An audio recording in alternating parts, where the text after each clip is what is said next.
Hello everyone and welcome back to Mr. Sleepy Crime. I know many of you enjoy listening to these stories as you fall asleep. So before you drift off, I'd love for you to leave a comment letting me know where in the world you're tuning in from. And if you're enjoying the story, don't forget to like and subscribe. It really helps the channel grow. Before we begin, I want to acknowledge that this story involves real people and real tragedies. We tell these stories not for entertainment, but to remember the victims and perhaps help others recognize the warning signs that could prevent similar tragedies. For the best experience, feel free to lower the volume a little, just enough to let the story gently carry you off to sleep. Alright, please get comfortable, dim the lights, and let's dive into tonight's first story. Tonight we're going to explore a story about ambition and love. About secrets hidden in plain sight, and about how one cold January morning shattered the promise of a bright future. This is the story of Danita Smith, a young woman whose camera captured the world around her, whose dreams were almost within reach, and whose life ended on a stairwell in Durham, North Carolina.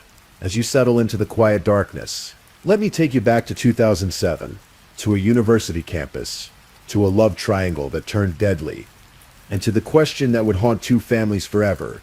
Who really pulled the trigger? We breathe slowly. Listen carefully. This is a story about truth and lies, about the thin line between love and obsession. This is the story of Danita Smith.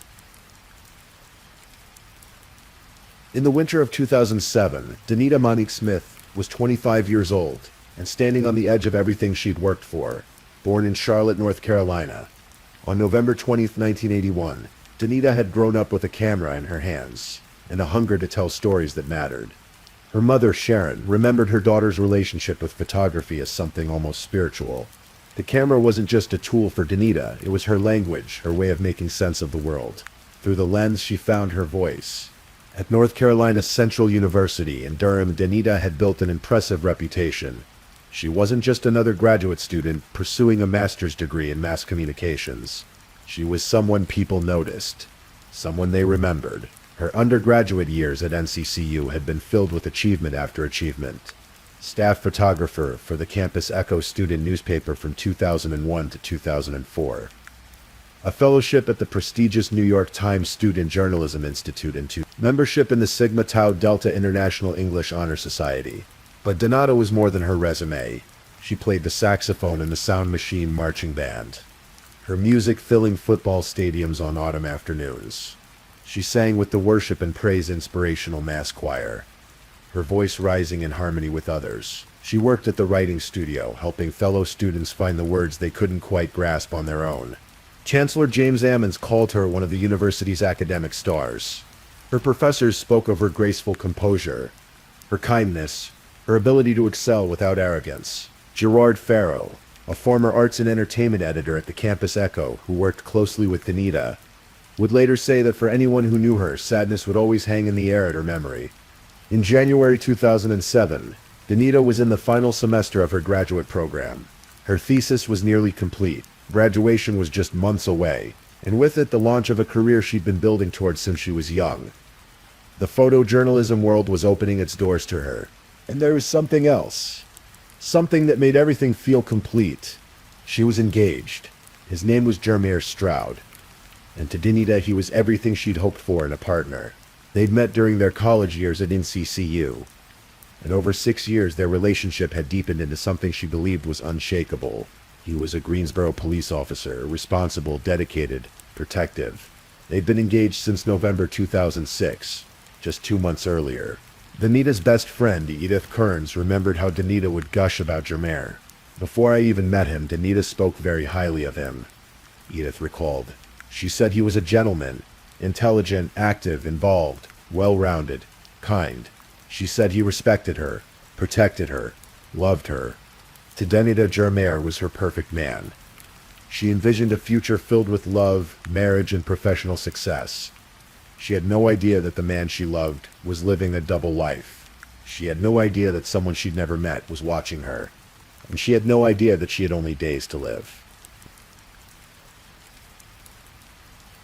While Danita Smith was planning her wedding and finishing her thesis in Durham, 50 miles away in Greensboro, Another woman believed she had a claim on Jermaire Stroud's heart. Her name was Shannon Elizabeth Crawley. Shannon was 27 years old in January 2007, a single mother of 2 children, a 10-year-old boy and an 8-year-old girl. She worked as a 911 dispatcher for Guilford Metro 911 in Greensboro, the same city where Jermaire worked as a police officer. That's how they met. Through work, through proximity, through opportunity. According to investigators, their relationship began sometime in 2004, evolving from friendly workplace interactions into something more intimate by late 2004. What started casually turned sexual, and Shannon, it seemed, wanted more than Jermaire was willing to give. During their affair, Shannon became pregnant. The pregnancy forced a reckoning. According to both Shannon and Jermaire's later statements to police, Jermaire made it clear he didn't want to have a child with her. Shannon had an abortion, and shortly after that, Jermaire ended the physical relationship. This was in 2005, roughly a year before Danita's murder. But ending a relationship on paper and ending it in reality are 2 different things. According to Jermaire, Shannon wouldn't let go. She continued calling him at work. She would show up at his house. She lived just down the street from him, close enough to watch, close enough to know his routines, close enough to see when another woman was in his life. Shannon's co-workers would later tell investigators a different story. They said Jermaire was the one who kept calling Shannon at the dispatch center, sometimes multiple times a day. They described him as controlling, possessive, unable to accept that she'd moved on. 2 competing narratives. 2 different versions of who was pursuing whom. 2 people, each claiming to be the victim of the other's obsession. But there was one thing both agreed on. Shannon knew about Danita. She knew that Jermaire was engaged to another woman. She knew Danita's name, where she lived, what she looked like. Danita, meanwhile, knew nothing about Shannon Crawley. Jermaire had kept that part of his life completely hidden from her. As far as Danita knew, she was the only woman in Jermaire's life. She had no reason to look over her shoulder. No reason to be afraid. Shannon, however, had reason to be angry. In October 2006, just 3 months before Danita would be killed, Shannon purchased a gun. It was a .38 caliber Taurus special revolver, bought from a coworker named Ronald Simpson. When investigators later asked Shannon why she'd bought the gun, she claimed it was for protection. She said she was afraid of Jermaire, afraid he would hurt her, but she never reported any threats to the police. She never filed a restraining order. She never told her family she was in danger. She just bought a gun and waited. Thursday morning, January 4, 2007, began like any other winter day in Durham. The campus of North Carolina Central University was quiet in the early hours. Students still on holiday break or sleeping off the lingering haze of the New Year's celebrations. At the Campus Crossings apartments on East Cornwallis Road, Danita Smith was preparing to start her day. She lived alone in one of the units, a modest apartment that served as both her home and her creative workspace. Her camera equipment, her thesis materials, her photographs, everything that mattered to her was there. It was cold that morning. The kind of cold that makes you pull your coat tighter as you walk. At approximately 8:10 a.m., Michael Hedgepeth, the maintenance director for Campus Crossings, was making his rounds through the complex. The morning was still quiet, the kind of quiet that makes sudden sounds feel louder than they should be. And then he heard it. A gunshot. Sharp. Unmistakable. Echoing off the buildings. Michael immediately looked toward the O100 building, the direction the sound had come from. That's when he saw a woman running. Not walking, running from the back of the building toward the front.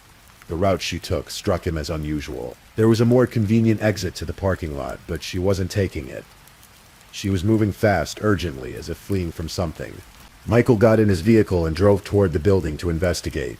As he approached, he saw a young black woman in a burgundy Ford Explorer pulling out of the parking area. The woman appeared hysterical. She was crying, shaking, clearly distressed. Michael stopped her, concerned. He asked what was wrong, if she'd heard the gunshot. The woman told him, yes, she'd heard it. She said she was afraid of guns. She was terrified. She wanted him to stay with her.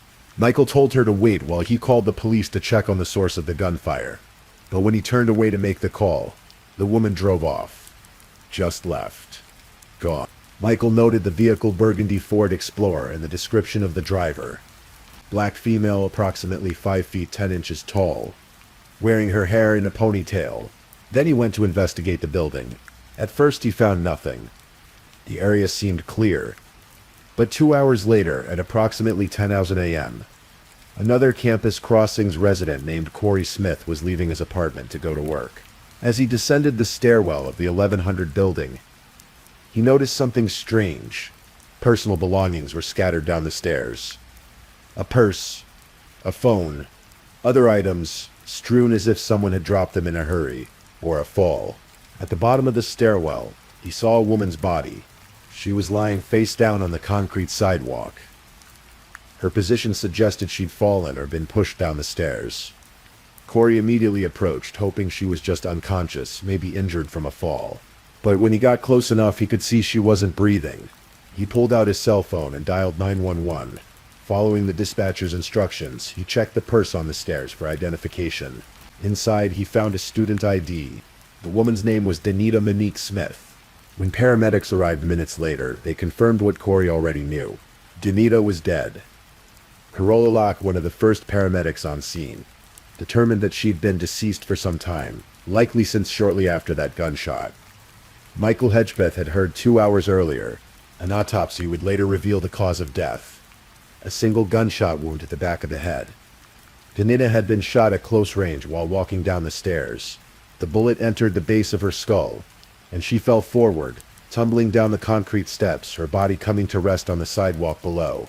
She died almost instantly. She likely never saw her killer's face.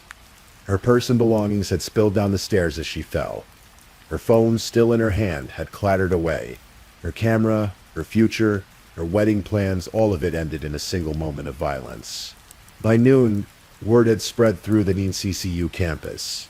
Danita Smith, the photojournalist, the graduate student, the bright star everyone admired, was dead, murdered, and no one knew why.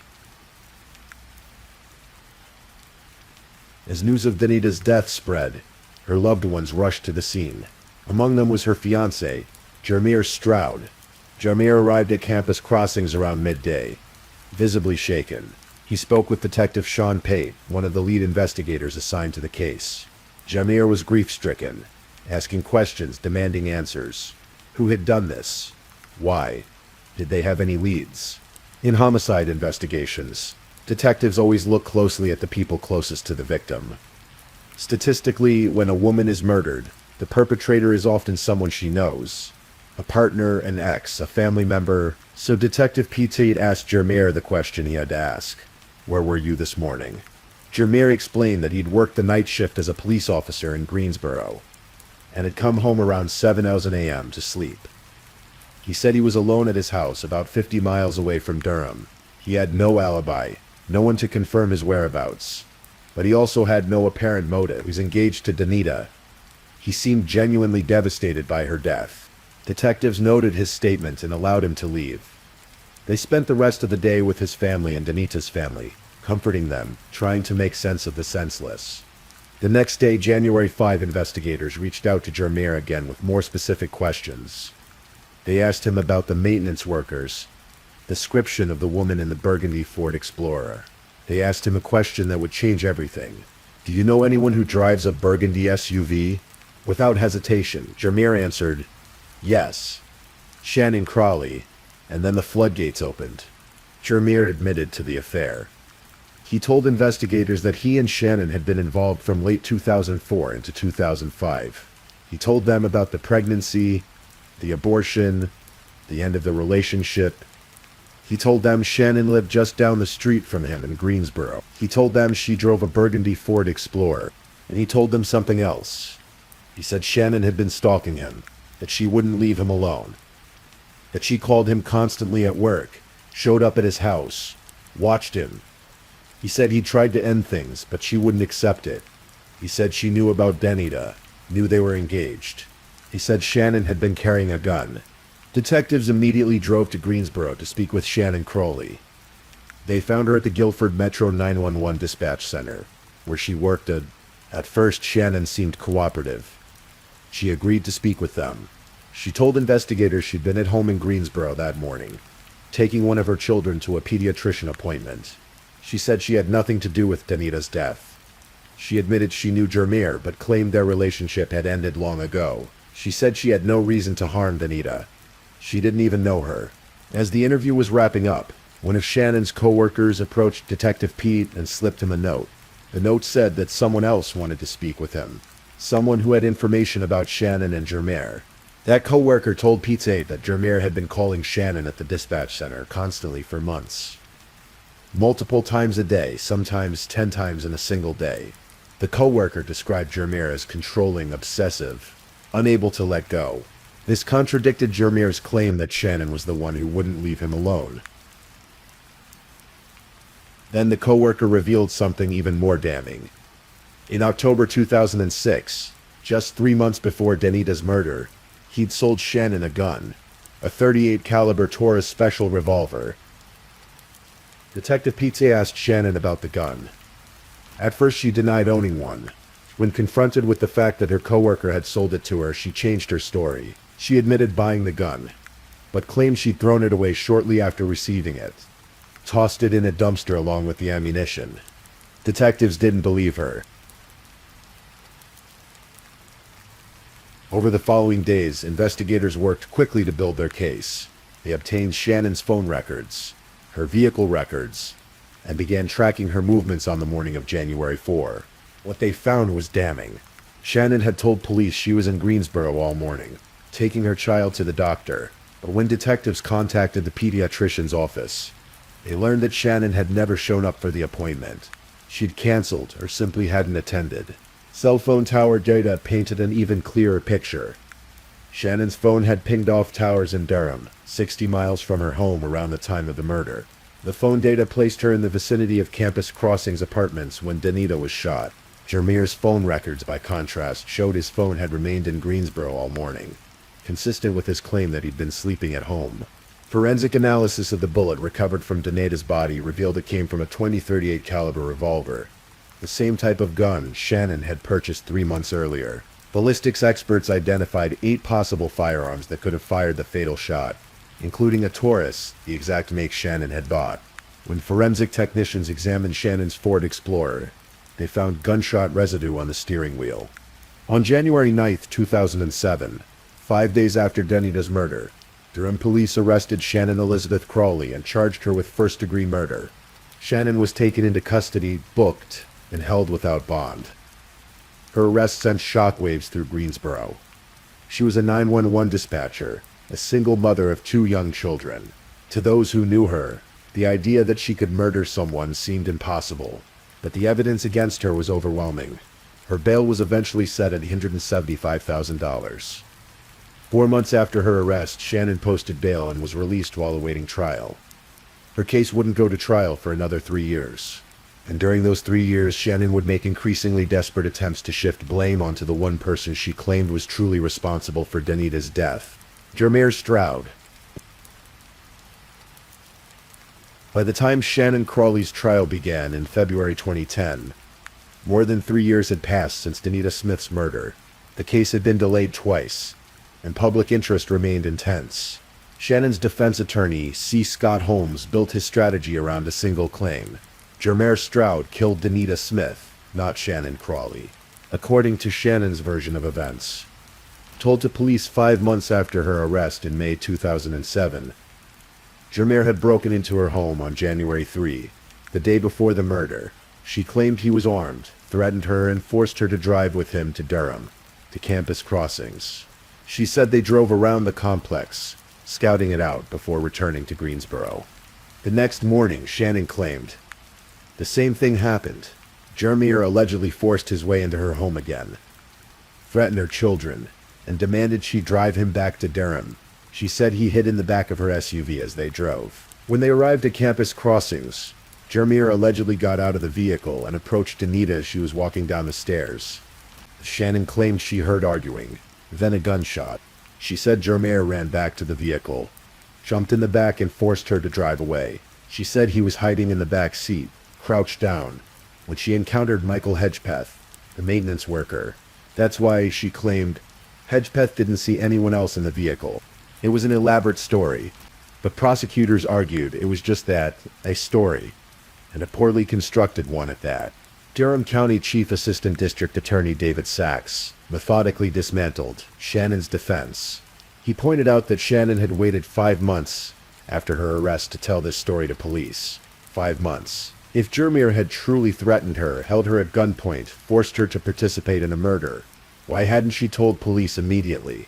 Why had she initially lied about owning a gun? Why had she lied about her whereabouts that morning? Agent Sachs presented the phone records, showing Shannon's phone in Durham and Jermier's phone in Greensboro. He presented the forensic evidence, the gunshot residue on Shannon's steering wheel, the ballistics evidence linking the bullet to a gun like the one Shannon had purchased. He presented testimony from Shannon's co-worker, Ronald Simpson, who confirmed he'd sold Shannon the .308 Taurus revolver in October 2006. Just 3 months before the murder, Shannon had initially denied owning a gun, then claimed she'd thrown it away, but no gun was ever found. Jermier Stroud owned 2 weapons, a .40 caliber Sig Sauer and a .40 caliber Glock 23. Forensic experts testified that a .40 caliber weapon cannot fire a .38 caliber bullet. The bullet that killed Danita came from a .38 caliber revolver. The same type of gun Shannon had purchased and then couldn't account for. Sachs presented testimony from Shannon's co-workers, who described her behavior in the days after the murder. She seemed calm and unaffected. She came to work. She functioned normally. She showed no signs of trauma, no signs of fear. If she'd truly been threatened, held hostage, forced to participate in a murder, wouldn't she have been terrified? Wouldn't she have shown some sign of distress? But perhaps the most damaging evidence came from Shannon herself. During the trial, the defense played audio recordings Shannon had made of what she claimed were phone conversations with Jermier. In these recordings, a male voice, supposedly Jermier's, whispered confessions. The voice admitted to killing Danita. The voice said he couldn't go to prison. But the voice didn't sound like Jermier. Even Shannon's own attorney, Scott Holmes, acknowledged the tapes were problematic. "It's pretty convenient," Holmes said in court. "That didn't sound like the Jermier who took the stand, did it? That sounded like Michael Jackson or something." Prosecutors argued the recordings were fabricated. They pointed out that the confessions on the tapes matched Shannon's story exactly. It seemed as though someone was reading from a script. When Jermier took the stand, he denied everything. He denied forcing Shannon to drive to Durham. He denied killing Danita. He denied making the phone calls Shannon claimed to have recorded. Shannon also took the stand in her own defense. She testified about the alleged abuse, the threats, the fear she lived in. She cried. She pleaded with the jury to believe her, but the jury didn't. After deliberating for approximately 7 hours over 2 days, the jury returned with their verdict on February 22nd, 2010. Guilty of first-degree murder. Shannon showed no emotion as the verdict was read. Judge Ronald Stevens immediately sentenced her to life in prison without the possibility of parole. In the courtroom, Danita's mother, Sharon Smith, addressed Shannon directly. "Because of what you did, there is a void. You took her away from me. Someday I may forgive you, but right now I don't. And I hope you rot in hell. You're vile. You don't deserve to be a mother." Shannon's parents, however, remained convinced of their daughter's innocence. Her father, Keith Crowley, vowed to continue fighting. "If it is the last thing I ever do, I will prove that he is the one that actually committed that crime. I won't rest and I won't stop until he's where he belongs, in jail." Even Judge Stevens, who had presided over the trial and upheld the jury's verdict, seemed troubled by the broader circumstances of the case. As he sentenced Shannon, he said, "Jermier Stroud caused a perfect storm to happen and then walked away from it. And that was unfortunate for everyone in this case." Shannon's attempts to implicate Jermier didn't end with her conviction. In June 2008, while Shannon was out on bail awaiting trial, she made a shocking allegation to Charlotte police. She claimed that Jermier had come to Charlotte in the early morning hours, found her walking her dog near her family's home, and violently attacked her. She alleged that Jermier had held a knife to her throat, cut off her clothes, cut her thigh, and sexually assaulted her over a period of several hours from approximately 2:30 a.m. to 5:30 a.m. Police took the accusation seriously and launched an immediate investigation. A sexual assault unit, Detective Pamela Zenkin, interviewed Shannon and ordered a forensic examination. But the investigation quickly unraveled. A medical examination found no physical evidence of sexual assault. No semen was recovered. The injuries Shannon claimed to have sustained were not consistent with her story. More critically, investigators obtained Jermair's cell phone records for the time in question. The records showed that based on the timeline Shannon provided in the location data from Jermair's phone, he would have had to travel from Charlotte to Greensboro at approximately 120 miles per hour, without stopping for a single red light to have committed the assault, and then returned home in time for the phone data to place him in Greensboro. It was physically impossible. Investigators also found surveillance footage that accounted for Jermair's whereabouts that morning. He had not been in Charlotte. Shannon had lied. Again. The false rape accusation only served to further damage Shannon's credibility. Prosecutors argued it demonstrated a pattern. Shannon was willing to fabricate elaborate stories to frame Jermair for crimes he didn't commit. Shannon Elizabeth Crawley is currently serving a life sentence without the possibility of parole at the North Carolina Correctional Institution for Women. She continues to maintain her innocence, insisting that Jermair Stroud is the one who murdered Danita Smith. She filed an appeal in 2010, challenging her conviction on multiple grounds. The North Carolina Court of Appeals denied her appeal in 2011, upholding the jury's verdict and the trial court's rulings. Jermair Stroud was never charged with any crime in connection with Danita's death. The Greensboro Police Department conducted a thorough investigation and found no evidence linking him to the murder. Chief Tim Bellamy stated publicly that Jermair was never a suspect, and that no allegations against him surfaced until Shannon's defense raised them at trial. According to some reports, Jermair remarried less than a year after Danita's death, though this has not been independently confirmed. He declined to be interviewed for Dateline NBC's coverage of the case, but did provide a statement denying any involvement in Danita's murder and refuting all of Shannon's allegations. For Danita's family, the conviction brought a measure of justice, but it could never bring their daughter back. Danita's father, Calvin Smith, said after the verdict, "I was thankful to God for the guilty verdict, because I was glad that Danita didn't get murdered twice." Her mother, Sharon, continues to mourn the daughter she lost. The photographer, the scholar, the kind young woman with so much promise. North Carolina Central University honored Danita's memory by naming the student newspaper's newsroom the Danita Smith Newsroom. Her photograph hangs on the wall, a reminder of the talent and passion she brought to her work. A picture of Danita remains taped to the wall outside the newsroom. Students pass it every day, many of them never having met her, but all of them aware of her legacy. Even now, nearly 2 decades after Danita Smith's murder, questions linger. Did Shannon act alone, or was she telling the truth about Jermair's involvement? The evidence overwhelmingly points to Shannon as the shooter. The cell phone data, the gunshot residue, the gun purchase, the false alibi, all of it implicates her, and yet Shannon's family remains convinced she was framed. What role, if any, did Jermair play in the tragedy? Even the judge who sentenced Shannon acknowledged that Jermair's actions, his affair with Shannon, his engagement to Danita, his failure to fully end the relationship with Shannon, created a perfect storm. He may not have pulled the trigger, but his choices set events in motion. Could Danita's death have been prevented? If Jermair had been honest with Danita about his past with Shannon, would Danita have taken precautions? Would she have known to be wary of a burgundy Ford Explorer in the parking lot? These are the questions families ask themselves in the aftermath of violence. The what-ifs, the if-onlys, but there are no good answers. Only the silence of a young woman who will never graduate, never marry, never fulfill the promise everyone saw in her. In the end, the story of Danita Smith is a story about the fragility of life, about how one person's jealousy, one moment of rage, one pull of a trigger can end a universe of possibility. Danita was 25 years old.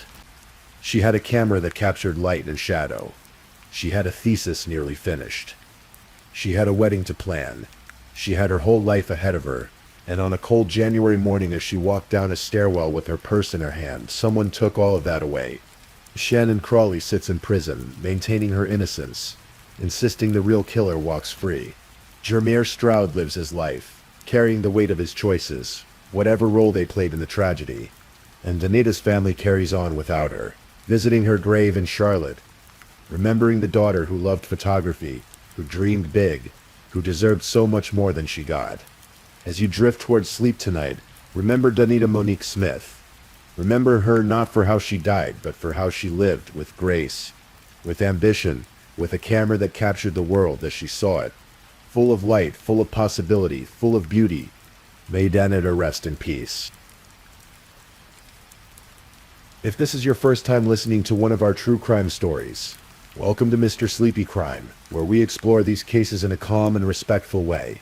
I also want to take a moment to appreciate my amazing subscribers who've been rocking with me.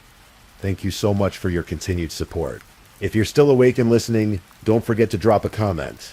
Let me know where you're tuning in from and the current time in your corner of the world. Or just say something to let me know you're still here. And if you haven't already, be sure to like this video and subscribe so you don't miss our next true crime stories for sleep. Now let's move on to our second story. Story 2. Tonight we're going to explore a story that shook a quiet city in North Dakota and ultimately sparked national change. This is a story about hope and heartbreak, about a young woman preparing for motherhood, and about the darkness that can hide behind a neighbor's door. It was the summer of 2017 in Fargo, North Dakota, a city where prairie winds sweep across flat horizons and neighbors know each other by name. In a modest apartment building on 9th Street North, 22-year-old Savannah LaFontaine Graywind was counting down the days to one of life's most precious moments. She was 8 months pregnant, her due date set for September 20th, and every part of her life seemed to be falling into perfect place. Savannah was a member of the Spirit Lake Sioux tribe, born in Belcourt and raised with deep connections to her native heritage. Her Dakota name, Where Thunder Finds Her, carried the strength of her ancestors, though those who knew her would tell you she was gentle, soft-spoken, with a quick smile and an easy laugh. She had long, straight brown hair that fell past her shoulders, bright green eyes that sparkled when she talked about the future, and a constellation of freckles across her cheeks that made her look younger than her years. After graduating from Warwick High School in 2013, Savannah had pursued her passion for caring for others. She earned her certification as a nursing assistant and found work at Eventide, a senior living facility in Fargo.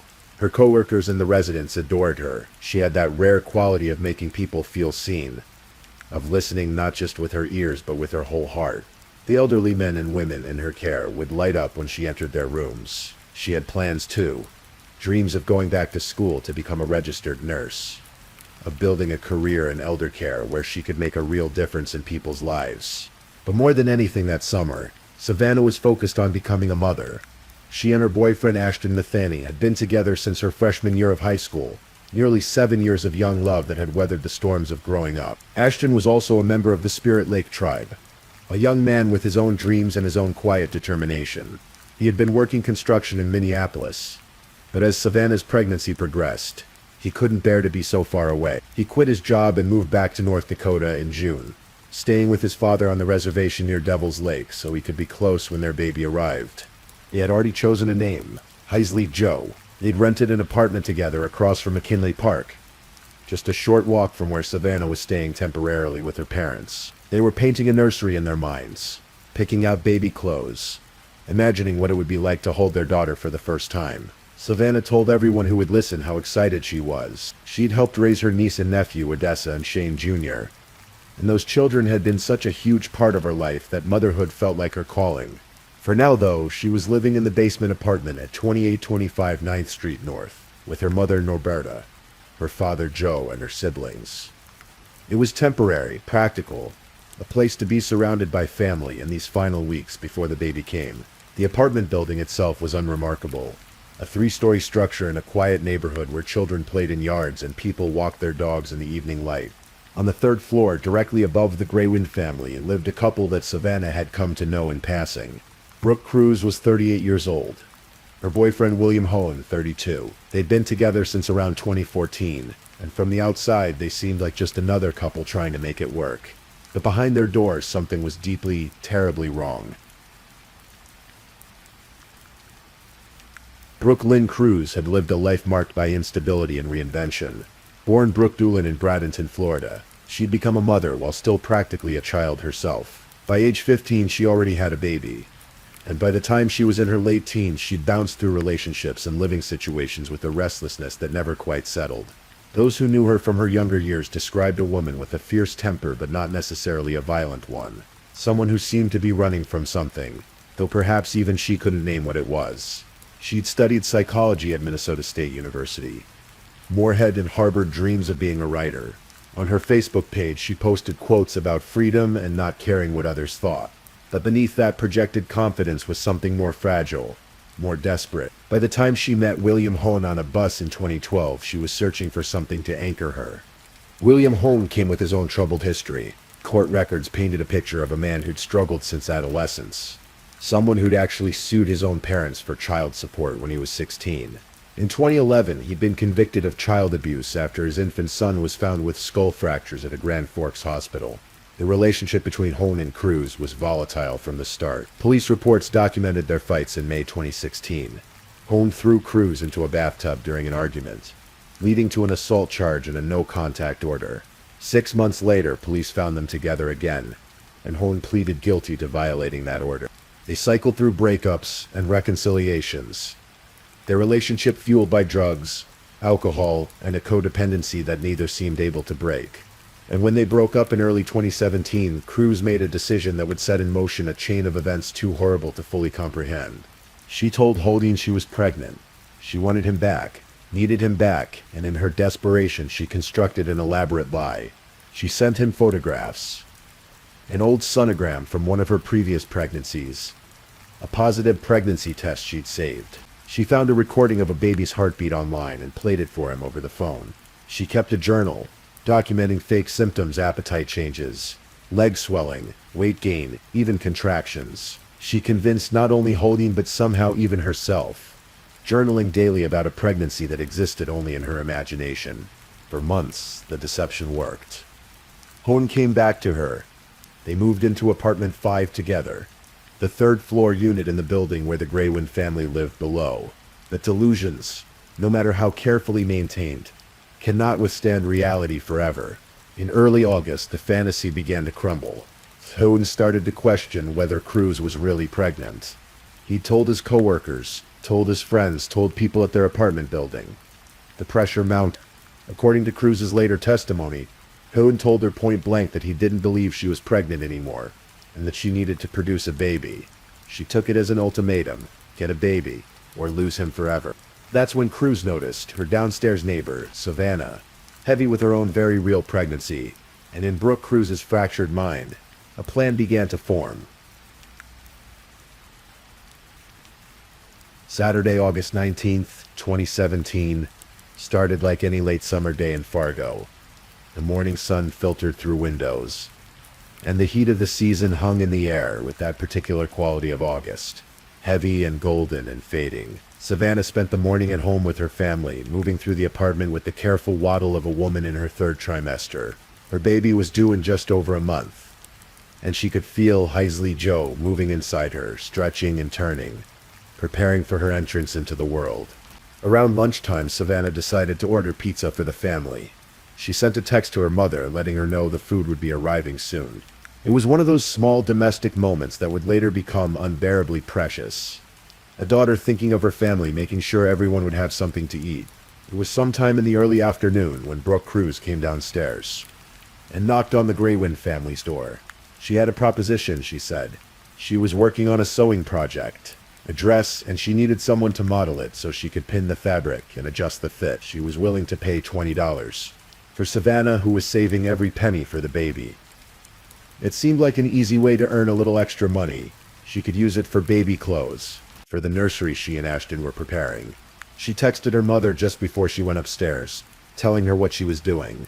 At 1:40 in the afternoon, she sent a text to Ashton, who was house-sitting for his mother in Grand Forks. It was the last message he would ever receive from her. The last contact, the last proof that she was still alive and still herself. Upstairs in apartment 5, Savannah found Brooke waiting. There was sewing equipment visible, evidence of the project Cruz had described. But what happened next remains disputed in its exact details, filtered through the conflicting testimonies of two people with every reason to reshape the truth. What is certain is that within a short time of entering that apartment, Savannah Graywin would never leave it alive. According to Brooke Cruz's testimony, she picked a fight almost immediately. She accused Savannah of throwing her cat, of stealing her mail, trivial accusations designed to provoke A physical altercation began. Cruz claimed she pushed Savannah, that the young woman fell and struck her head on the bathroom sink, knocking her unconscious. But the medical examiner who would later examine Savannah's body found no evidence of head trauma, nothing to support that version of events. What is undeniable is what came next. Brooke Cruz took a knife from a kitchen drawer and brought Savannah into the bathroom. And there, in that small, ordinary bathroom in an ordinary apartment building on an ordinary Saturday afternoon, she did the unthinkable. She cut into Savannah's abdomen and performed a crude cesarean section, reaching into the young woman's body and pulling out her baby girl. Savannah was conscious, at least partially, during this violation. She was in and out of awareness as her body was opened, as her child was taken from her. The horror of those moments defies comprehension. The pain, the terror, the realization of what was happening. Medical examiners would later struggle to determine whether she died from blood loss or from what came after. But in that bathroom, Savannah Graywin's life was being stolen along with her child. William Hone arrived home from work shortly after the baby was removed. According to Cruz, he opened the bathroom door and saw the scene. Savannah bleeding on the floor, a newborn baby in a mixing bowl wrapped in towels, Cruz covered in blood. His reaction, by Cruz's account, was not horror or a call to the police. Instead, she testified, he asked if Savannah was dead. And when Cruz said she didn't know, that she needed help, Hone allegedly left the room and returned wearing only his underwear and carrying a rope. Cruz claimed that Hone wrapped the rope around Savannah's neck and pulled it tight, saying, "If she wasn't dead before, she is now." Hone would later deny this version of events, claiming he came home to find Savannah already dead, with a rope already around her neck. The medical examiner who performed the autopsy called it an unusual case with two competitive causes of death, unable to definitively determine whether strangulation or blood loss ultimately ended Savannah's life. But the cause of death in the end matters less than the fact itself. Savannah Graywin, 22 years old, with her whole life ahead of her and her daughter about to be born, was murdered in that bathroom. And her killers, rather than calling for help or turning themselves in, began the work of covering up their crime. When Savannah didn't come back downstairs, her mother Norberta began to worry immediately. Savannah's car was still in the driveway. Her wallet was still in the apartment. Her phone was on, ringing when Norberta called. But Savannah wasn't answering. For a young woman 8 months pregnant who had only gone upstairs to help a neighbor with a quick sewing project, her absence made no sense.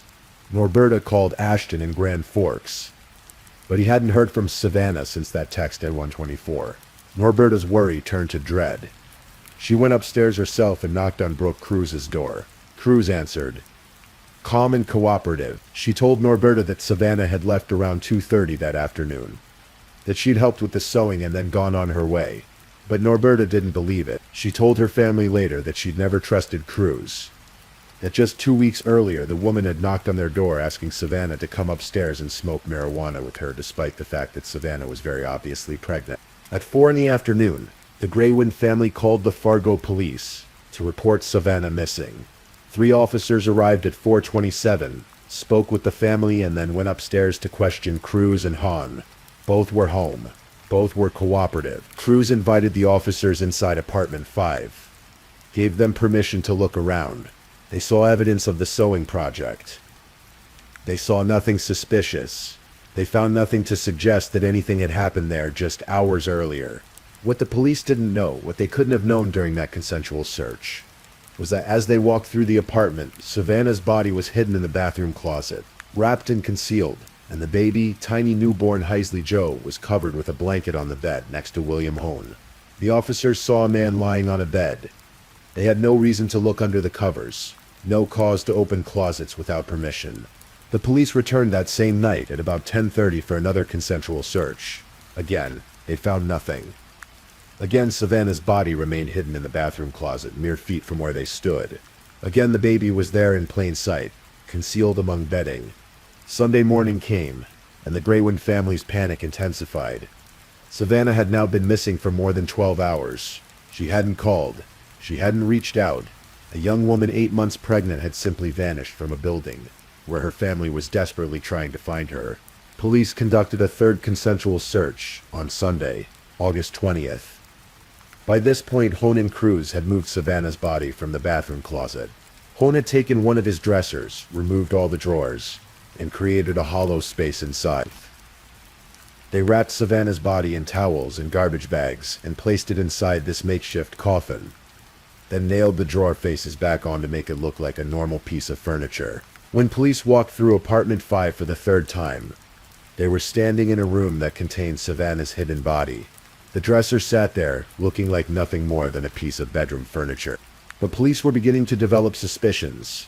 They'd learned from neighbors that they'd heard loud noises coming from the bathroom of apartment 5 on Saturday afternoon. Banging sounds, running water. The couple living directly below Cruz and Hone told investigators they'd heard what sounded like someone being thrown into a bathtub, followed by the shower running. They were so accustomed to Hone and Cruz fighting that they hadn't thought much of it at the time. Police also discovered something else. Hone had been telling coworkers and friends that he and Cruz had just had a baby. He was talking about it openly, proudly, as if he'd just become a father. In the early morning hours of Monday, August 21st, Brooke Cruz and William Hone carried that dresser down the stairs of their apartment building. They loaded it into their Jeep Cherokee and drove to a bridge over the Red River in North Fargo. There, under cover of darkness, they dumped Savannah's body into the water. The dresser, heavy with its terrible cargo, splashed into the river and sank. The current caught it, began to carry it downstream. Back at the apartment, Cruz and Hone kept Heisley Joe. They decided on a name for her, Phoenix. Hone continued telling people they'd had a baby, and Cruz played along. They went about their lives as if they were a new family, as if the infant girl they were caring for had come into the world through any normal means. On Wednesday, August 23rd, the couple took the baby with them on a late-night trip to Walmart. Cruz carried Heisley Joe through the store, bought diapers and formula, acted like any other new parent stocking up on supplies. But when they were leaving the parking lot, Hone backed their vehicle into another car. It was a minor accident, barely worth noting, except that it drew police attention to them once again. Officers ran Hohen's information and discovered he had an outstanding warrant for an unpaid fine. The next day, Thursday, August 24th, police arrested him when he arrived home. Cruz, carrying the baby in a bag, watched as they took her boyfriend away. She thought. She would later testify that they were caught. She believed the police knew everything, but they didn't. Not yet. Owen was able to bail out after being questioned. But investigators were finally putting the pieces together. A neighbor couple claiming to have a newborn baby, but with no record of the woman being pregnant or giving birth at any hospital. A missing pregnant woman. Loud noises from their bathroom. A recent purchase of newborn diapers. It was enough for a search warrant. On Thursday afternoon, August 24th, police executed that warrant on apartment 5. This time they could open every drawer, look in every closet, search every corner, and this time they found what they were looking for, though not the person they were searching for. There on a bed in the apartment, nestled among pillows and blankets, was a newborn baby girl. She was tiny, 4 pounds, 13 ounces. She was healthy. She was alive, and she was, they would soon confirm through DNA testing, the daughter of Savannah LaFontaine Greywind and Ashton Matheny. Cruz was arrested immediately. Hone, who was by this time being followed by police, was arrested at his workplace. The baby was rushed by ambulance to Sanford Children's Hospital, where doctors examined her with careful hands and astonished hearts. Against all odds, despite the trauma of her birth and the days she'd spent in the care of her mother's killers, Heisley Joe was in remarkably good health, but Savannah herself remained missing. For 3 more days, the search continued. Police and hundreds of volunteers scoured Fargo and the surrounding areas. They searched buildings, dumpsters, vacant lots, cornfields. Police Chief David Todd held press conferences, pleading with the public to check their properties, their garages, their outbuildings. The Fargo community rallied. The Native American Commission held their annual picnic, and with the family's blessing, transformed it into a march through the city. More than 400 people gathered on Saturday, August 26th, to honor Savannah and demand answers. The Spirit Lake tribe mobilized. Volunteers in green shirts spread out across multiple search sites near Trollwood Park. They searched along the Red River's banks, through the fields. Anywhere that might yield a clue. The case had captured national attention. A pregnant Native woman vanishing from her home, her baby found alive with her neighbor, the mother still unaccounted for. It spoke to something larger, something that indigenous communities had been shouting about for years. Native women were disappearing and being murdered at rates far exceeding those of any other demographic, and their cases too often went uninvestigated, unreported, forgotten. Kayakers found her on Sunday evening, August 27th. They were on the Red River near Harwood, just north of Fargo, when they spotted something caught on a fallen log in the water. At 8:20 in the evening, they reported what they'd found. By 9:20, police had confirmed what the Graywind family had known in their hearts for days. It was Savannah. Her body had been wrapped in plastic bags and duct tape, secured so thoroughly that the materials had kept her from sinking. The current had carried her north from where Hone had dumped the dresser, and she'd become snagged on that log, suspended in the water that marked the border between North Dakota and Minnesota. The same river where, years before, 15-year-old Tina Fontaine, another indigenous girl, had been found weighted down by rocks. The Red River had become, in the eyes of many indigenous families, a place where their daughters were discarded, where violence against Native women literally washed downstream while the world looked away. Brooke Cruz and William Hone were charged with conspiracy to commit murder, conspiracy to commit kidnapping, and providing false information to law enforcement. The baby, Heisley Jo, was placed in protective custody with Cass County Social Services. While DNA tests were conducted to confirm what everyone already knew, she was Savannah's daughter. For Ashton Matheny, those days of waiting were torture. His girlfriend was dead, murdered in a way that defied comprehension. His daughter was alive but held by the state. He hadn't been allowed to see her, to hold her, to even know if she was truly okay. He stayed in Fargo, living with family, waiting for the moment when he could finally meet the child he and Savannah had dreamed about together. On September 4th, 11 days after Heisley Jo was found, Ashton got to hold his daughter for the first time. He was allowed a 90-minute visit at the hospital. He looked at her tiny face and saw Savannah. The same features, the same resemblance to Savannah's baby pictures. He wept. Savannah's parents, Norberta and Joe, got to meet their granddaughter the next day. On September 11th, the DNA results came back officially. Heisley Jo was indeed the daughter of Savannah LaFontaine Graywind and Ashton Matheny. The judge awarded full custody to Ashton. He stood in the courtroom crying again, but this time with tears of joy. It was a great day, he told reporters afterward. I actually started crying in the courtroom. Tears of joy. I was waiting for this day. Heisley Jo had been given a Native American name that translated meant survivor. It fit. Against odds, that should have been impossible. She had survived. In December 2017, Brooke Cruz pleaded guilty to conspiracy to commit murder, conspiracy to commit kidnapping, and providing false information to police.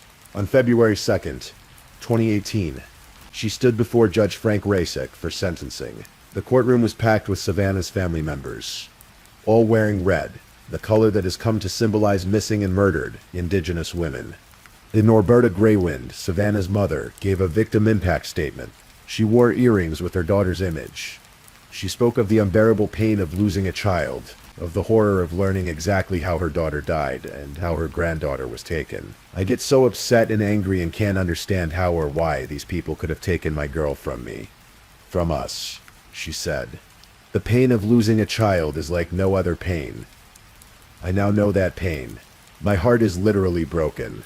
Savannah's father, Joe, spoke of trying to protect his family and failing to protect his daughter from the neighbor living right above them.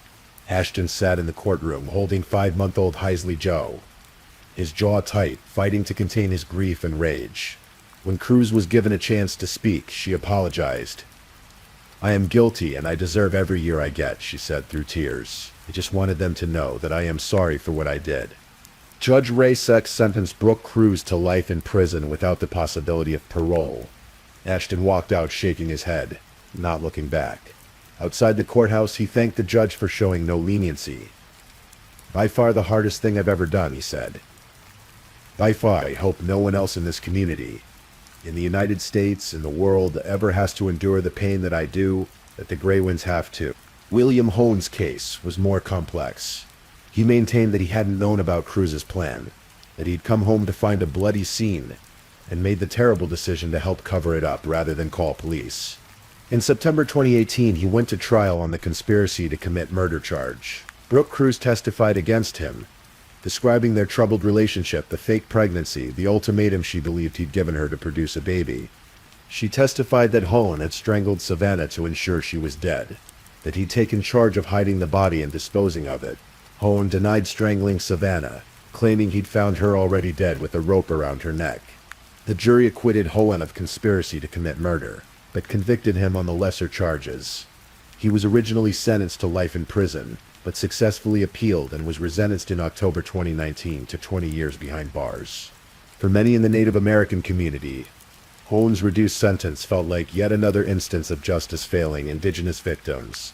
But regardless of the specific sentences, two facts remained immutable. Savannah Greywind was dead, and Heisley Jo would grow up without her mother. Heisley Jo is being raised by her father, Ashton Matheny, surrounded by her maternal and paternal families. She spends time with her grandparents, Joe and Norberta Greywind, who post photos of her on a public Facebook group dedicated to Savannah's memory. In those images you can see a little girl who is loved fiercely, protected by everyone who couldn't protect her mother. Every day I'm reminded of her more and more, because every day she grows and she's starting to look more like her mother. Ashton said in the months following Savannah's death, "I miss Savannah so much. I've never put love into someone like I did her." Gloria Allred, the high-profile attorney who came to represent the Greywind family, has called Heisley Jo a miracle child, a reminder of both the preciousness of life and the urgent need to protect indigenous women and girls. The apartment building on 9th Street North, where so much tragedy unfolded, stands as it did before. The memorials that once covered its walls are gone. The windows that were boarded up have been repaired.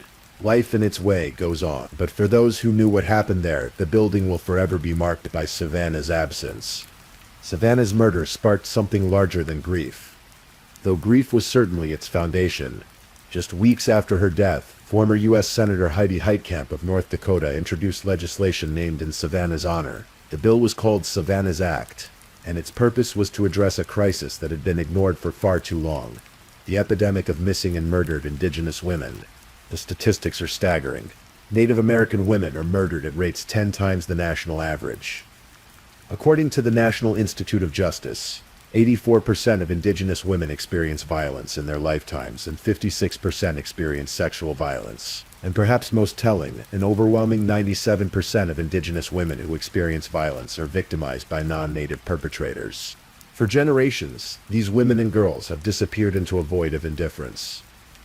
Their cases go unreported by media, uninvestigated by law enforcement, unresolved by a justice system that has historically failed to protect Native communities. The reasons are complex: jurisdictional gaps between tribal, state, and federal law enforcement, a lack of communication and coordination between agencies, insufficient access to databases and resources, and a systemic devaluation of indigenous lives that has roots going back centuries. Savannah's Act aimed to change that. It proposed improving data collection on missing and murdered indigenous people, clarifying the responsibilities of tribal, federal, state, and local law enforcement agencies, increasing communication between these agencies, and providing tribes with better access to federal crime databases. It directed the Department of Justice to develop protocols and guidelines for responding to cases involving missing or murdered Native Americans and required annual reports to Congress on these cases. The bill passed the Senate unanimously in December 2018, but it was blocked in the House by then Judiciary Committee Chairman Bob Goodlaw. The legislation sat in limbo through the government shutdown. Reintroduced in 2019, debated and refined and fought for by indigenous advocates, tribal leaders, and lawmakers who refused to let Savannah's name be forgotten. On October 10, 2020, Savannah's Act was finally signed into law by President Donald Trump, along with a companion bill called the Not Invisible Act. After 3 years of advocacy and persistence, federal law finally acknowledged what Native communities had been saying all along. Indigenous women matter, their disappearances matter, their murders matter, and the government has a responsibility to act. Missing and murdered indigenous women are no longer invisible, Senator Heitkamp said when the bill became law. The groundswell of support had exceeded anything she'd imagined, but laws, even good ones, are only as effective as their implementation. The crisis continues. Native women are still going missing. Native women are still being murdered. And while Savannah's Act represents a crucial first step, there is so much more work to be done. Savannah's family has dedicated themselves to that work. They speak at events, participate in marches for missing and murdered Indigenous women, keep Savannah's story alive so that her death might prevent others. They wear red, the color of the movement. They chant, "No more stolen sisters." They refuse to let the world forget. Because remembering Savannah means more than just commemorating a tragedy. It means acknowledging a brutal reality, that Indigenous women have been systematically targeted, violated, and erased for generations. And that this violence is not ancient history, but ongoing crisis. It means recognizing that colonization isn't something that happened in the past, but a structure that continues to enable violence in the present. It means understanding that when we talk about missing and murdered Indigenous women, we're talking about mothers and daughters, sisters and friends. Women with dreams and futures and people who love them. We're talking about women like Savannah. 22 years old, excited to be a mother, working toward a career in nursing, in love with her high school sweetheart, planning a life. We're talking about a young woman who went upstairs to help a neighbor and never came home. The Spirit Lake tribe honored Savannah with a memorial service attended by hundreds. They spoke her Dakota name, where thunder finds her. They remembered her kindness, her laughter, her love for children and elderly people. They mourned not just a woman, but a future, all the years she should have had, all the moments with her daughter that were stolen from both of them. Hazley Jo will grow up knowing her mother through stories and photographs, through the fierce love of her family, through the legacy of change that Savannah's death sparked. She'll learn about Savannah's act. She'll understand that her mother's name is spoken in congressional hearings and tribal council meetings, that it appears in legislation and government reports, that it has become a rallying cry for justice. But she'll also learn the simpler things, that her mother liked horses and animals, that she was good with kids, that she had green eyes and freckles, that she dreamed of being a nurse, that she loved Ashton since she was 14 years old, that she chose the name Hazley Jo with such care and hope. Tonight, as you drift towards sleep, hold this thought: every missing woman has a name. Every murdered woman was someone's daughter, someone's sister, someone's mother, someone's love. They had favorite songs and inside jokes, dreams they whispered to themselves in the dark, futures they were building one day at a time. Savannah LaFontaine Greywind, Hannah Harris, Tina Fontaine. The list goes on, names you've heard and names you haven't. Women whose disappearances made headlines and women whose cases were never even reported. Remember them. Speak their names. Demand better. Because every woman deserves to be safe in her own home, in her own body, in her own life. Every woman deserves to walk upstairs to help a neighbor and come back home again. If you're still awake and listening, check whether you've left your little goodnight comment. I always check your comments before I sleep too. And if you haven't already, don't forget to like this video and subscribe so you don't miss our next true crime stories for sleep. Meanwhile, let's move on to our third story.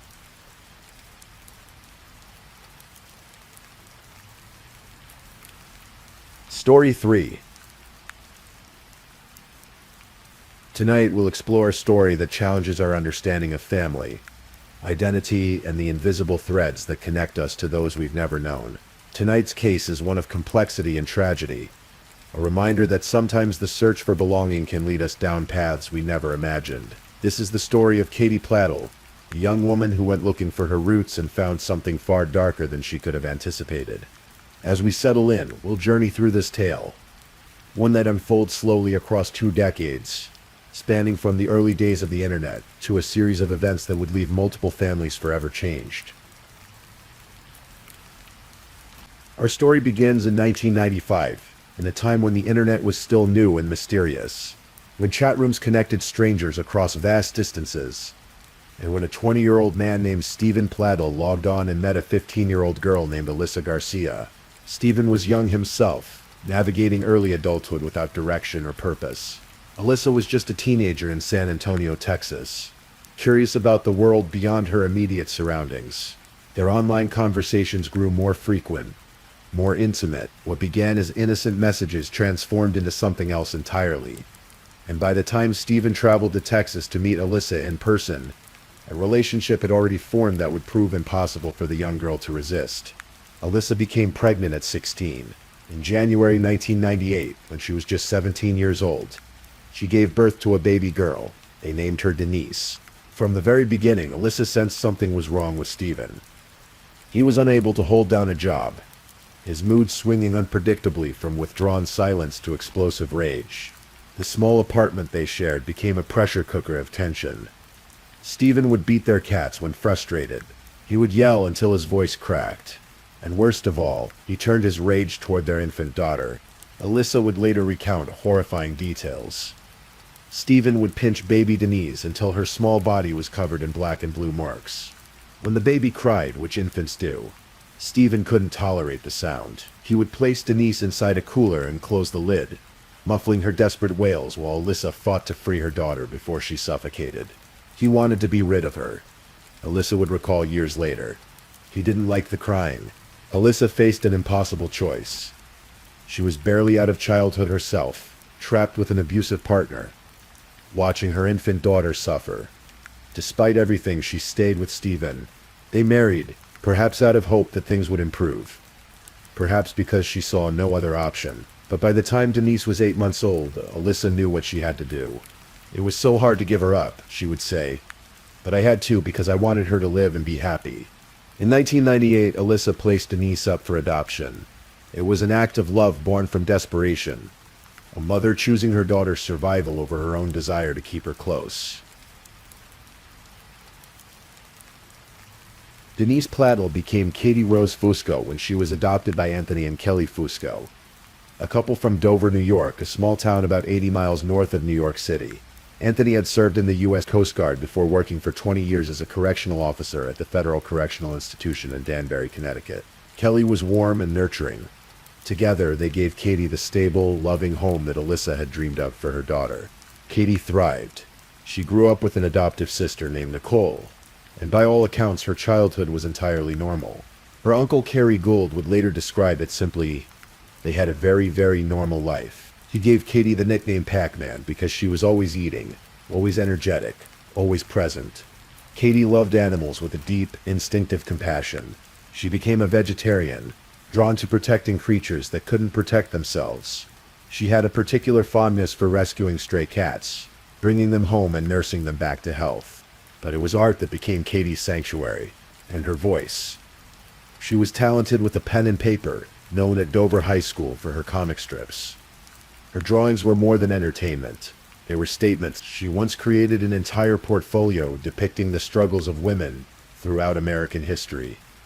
In her own words, written in a blog post, she explained, "A pen and something to draw on became a safe place for me. Ink became my weapon against rules and regulations. To be short, for me, a life without art is no life at all." Katie was also an activist in her own quiet way. She led a group of female students who petitioned the Dover Board of Education to change what they believed was a sexist dress code. She was unafraid to challenge authority when she felt it was unjust. By the time she graduated from Dover High School in 2016, Katie had plans. She would attend Dutchess Community College and study digital advertising, combining her artistic talents with practical career goals. Everything was set. Her future stretched before her, full of possibility.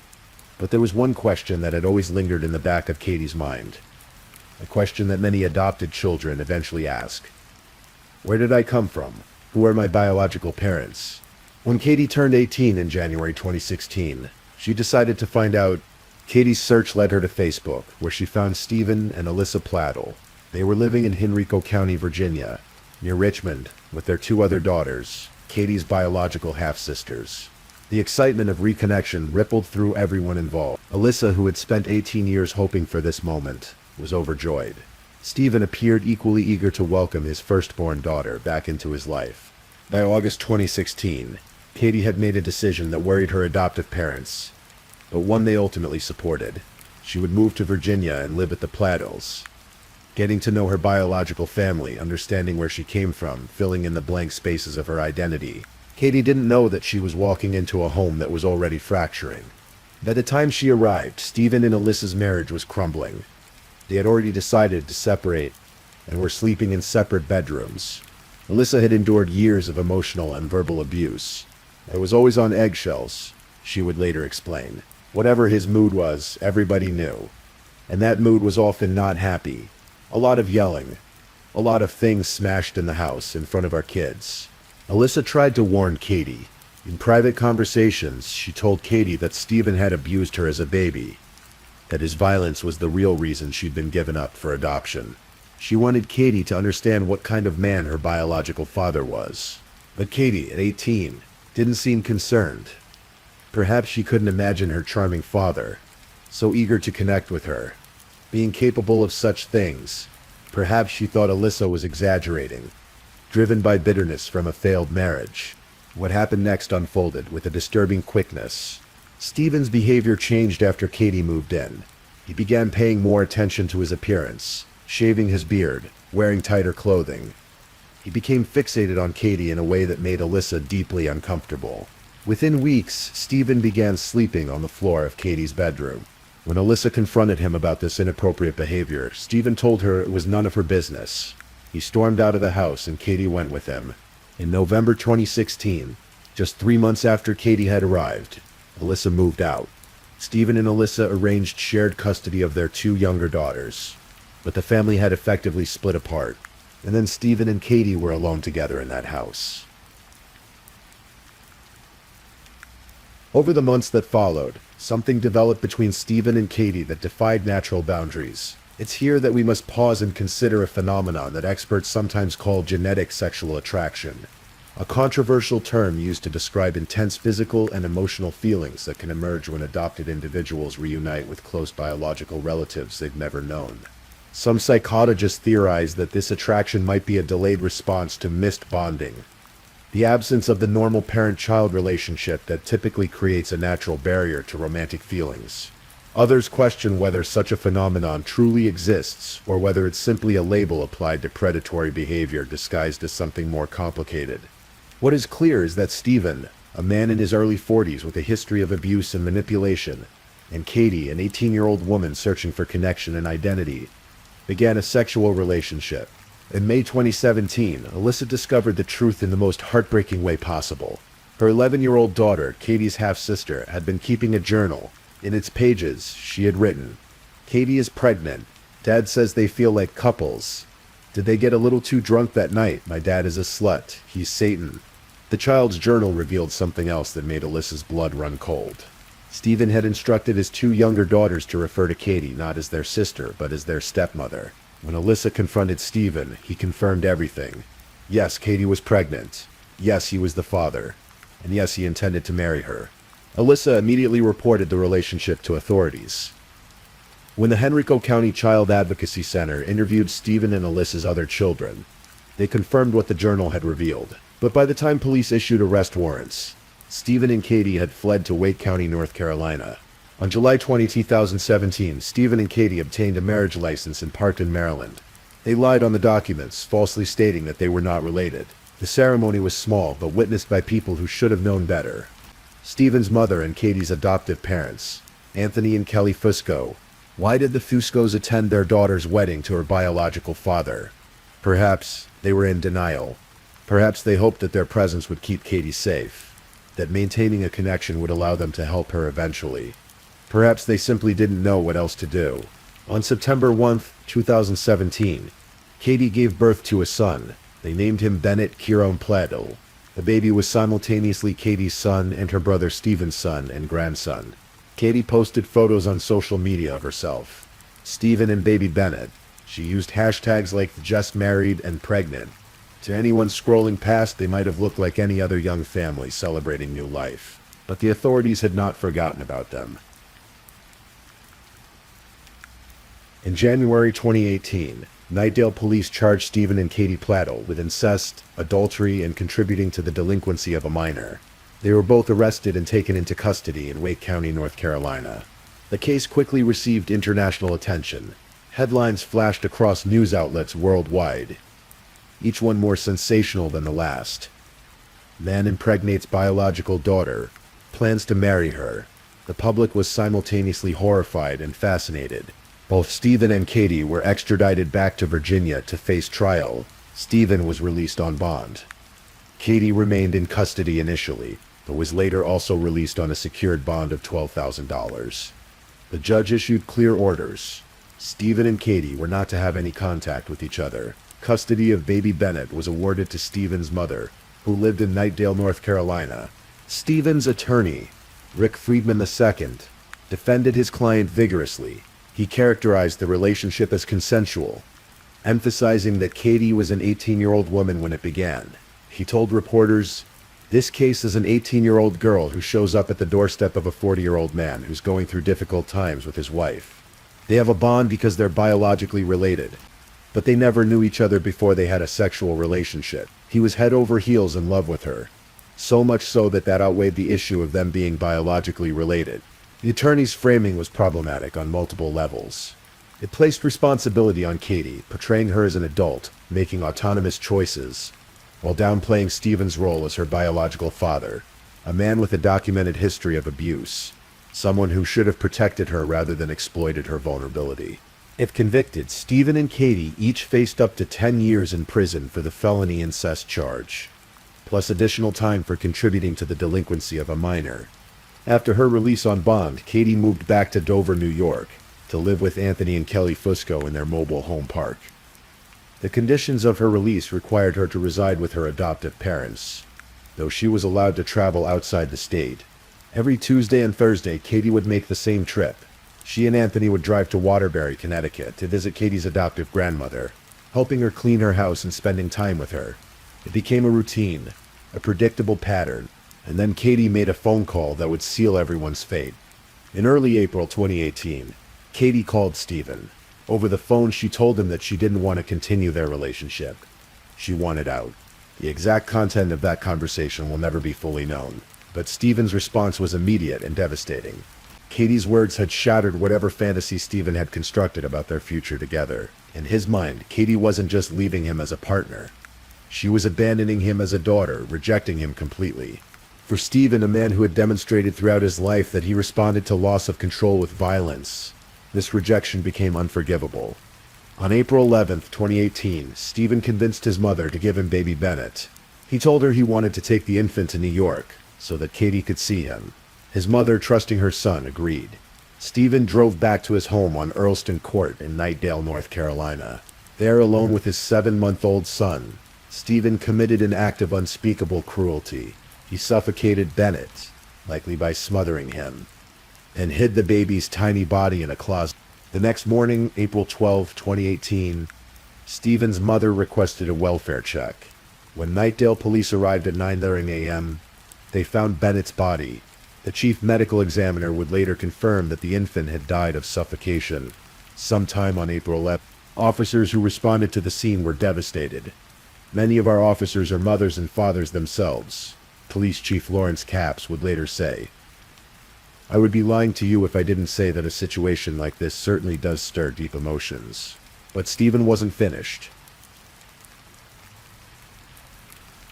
While police in North Carolina were discovering Bennett's body, Stephen Pladl was in Dover, New York, approximately 550 miles away.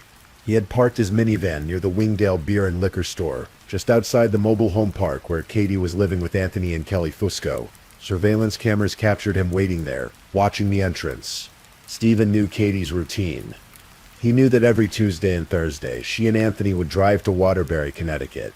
He knew the route they would take. Around 8:40 that Thursday morning, Katie and her adoptive father left the mobile home park in their pickup truck, heading toward Connecticut to visit Katie's grandmother. Stephen followed them in his minivan. The drive from Dover to Waterbury takes about an hour. Katie and Anthony likely talked during the drive, perhaps about ordinary things. Perhaps about Katie's future now that she was trying to rebuild her life. They had no way of knowing that Stephen was behind them, that he had brought his Arrow AR-15 style rifle, that he had already killed their grandson just hours before. At the intersection of Route 7 and 55 in New Milford, Connecticut, a rural area surrounded by farmland, Katie and Anthony stopped at a stop sign. Stephen pulled up beside their vehicle. A nearby resident, Jeff Weinzierville, was outside tending to his horses. At approximately 8:40 a.m., he heard gunfire. It sounded like he emptied out his clip, Weinzierville would later recall. It scared the bejesus out of the horses. "A lot of people hunt out here and were used to hearing gunshots, but I knew right away something was wrong with this." Stephen had opened fire with his assault rifle, shooting multiple rounds into the pickup truck. Katie died from gunshot wounds to her head, neck, torso, and upper extremities. Anthony died from similar injuries. The attack was brutal, thorough, designed to ensure neither would survive. Lindsayville immediately called 911. By the time police arrived, Stephen was already gone. Stephen drove approximately 18 miles from the murder scene to Dover, New York, the same small town where Katie had grown up, where she'd gone to high school, where she'd once felt safe.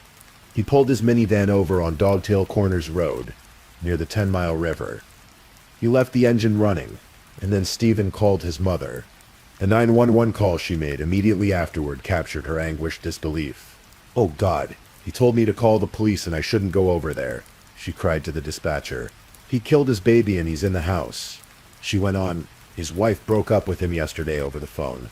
She's in New York and he told me he was on his way and after bringing the baby to her and then he was coming back." There was a pause. And then, "I can't even believe this is happening." A Dutchess County probation officer spotted Stephen's minivan parked on the side of the road. Police from multiple agencies converged on the location. Dutchess County Sheriff's Office, New York State Police, and New Milford Police. As officers approached the vehicle, they found Stephen Plattle dead inside, killed by a self-inflicted gunshot wound. In the span of less than 24 hours, 4 people had died across 3 states, North Carolina, Connecticut, and New York. An infant, a young woman, a man who had devoted his life to protecting others, and the man who had killed them all. The investigation revealed the full timeline. Stephen had murdered his infant son on April 11, hidden his body, then driven through the night to stalk Katie. He had waited until the perfect moment when she and Anthony were isolated on a rural road and opened fire. After confessing to his mother, he had taken his own life rather than face justice. We may never understand the mindset or motives of Stephen Plattle. Police Chief Lawrence Capps said at a press conference, "But we do know his actions have shattered the lives of countless people." The case sparked intense discussions about genetic sexual attraction, about the responsibilities of the court system, about how such a tragedy could have been prevented. Critics pointed out that Stephen had been released on bond despite his documented history of abuse, despite the clear power imbalance in his relationship with Katie, despite the danger he posed. Stephen's attorney, Rick Friedman II, said that his client had shown no signs of violence in their final meetings. Nobody ever could have predicted Stephen's actions, he claimed. But others disagreed. Alyssa Plattle, Stephen's ex-wife and Katie's biological mother, felt devastated and betrayed. "There are no words to describe the sense of betrayal and disgust I'm feeling," Alyssa told reporters. "I waited 18 long years to have a relationship with my daughter, and now he's completely destroyed it." Alyssa had given up Katie to save her life. She had spent nearly 2 decades hoping for a reunion. And when that reunion finally came, Stephen had manipulated Katie, exploited her vulnerability, and ultimately killed her. On April 20 and 21, 2018, more than 100 people gathered at the Hofcut Funeral Home in Dover Plains, New York, for calling hours and then a funeral mass at St. Charles Borromeo Church. 3 caskets stood together. Katie Rose Fusco Plattle, age 20. Bennett Kieron Plattle, age 7 months. Anthony Charles Fusco, age 56. Katie's obituary remembered her as an artist, a creator, someone in the process of pursuing a career using her talents and passions. It noted her love for animals, especially her commitment to rescuing stray cats. It mentioned that she was a superior drummer, a detail that many who knew her casually might not have known. Anthony's obituary described him as someone who devoted himself to the people around him, a man ripped from the lives of his wife Kelly and the rest of his family. He had served his country, served his community as a corrections officer, and in retirement had worked part-time as a security guard. He had been protecting his daughter when he died. Bennett never got the chance to have an obituary that described his personality, his interests, his dreams. He was 7 months old. His entire life had been overshadowed by the circumstances of his conception and birth, and he died before he could ever know anything different. All 3 were buried together in St. Charles Cemetery in Dover Plains, their graves a permanent reminder of a tragedy that never should have happened. Kelly Fusco lost both her husband and her daughter. Alyssa Plattle lost the daughter she had given up to save, only to have her killed by the very man Alyssa had protected her from. Stephen and Alyssa's 2 younger daughters lost their sister, their nephew, and their father in one terrible moment. The ripples of Stephen Platt's violence extended outward, touching dozens of lives. destroying families, leaving questions that would never be fully answered. What could have been done differently? The question haunts everyone who has studied this case. Some point to the court system. Stephen was released on bond, despite clear evidence of his abusive history. The judge ordered that Stephen and Katie have no contact, but there was no GPS monitoring, no mechanism to enforce that order effectively. Custody of Bennett was given to Stephen's mother, who had no way of knowing her son would use access to the child as a tool for murder. Others point to the concept of genetic sexual attraction itself, questioning whether it provides cover for predatory behavior.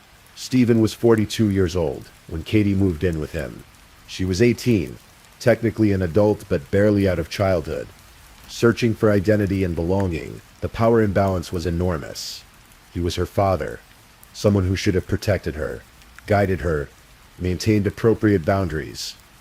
Instead, he exploited her vulnerability. Katie's own choices also raise painful questions, though they must be considered with deep empathy. Why did she enter into a relationship with Stephen? Why did she marry him? Why did she have a baby with him? The answers likely involve complex psychology. The trauma of adoption, the desire to please a biological parent she just met, possible manipulation and grooming by someone who had decades more life experience.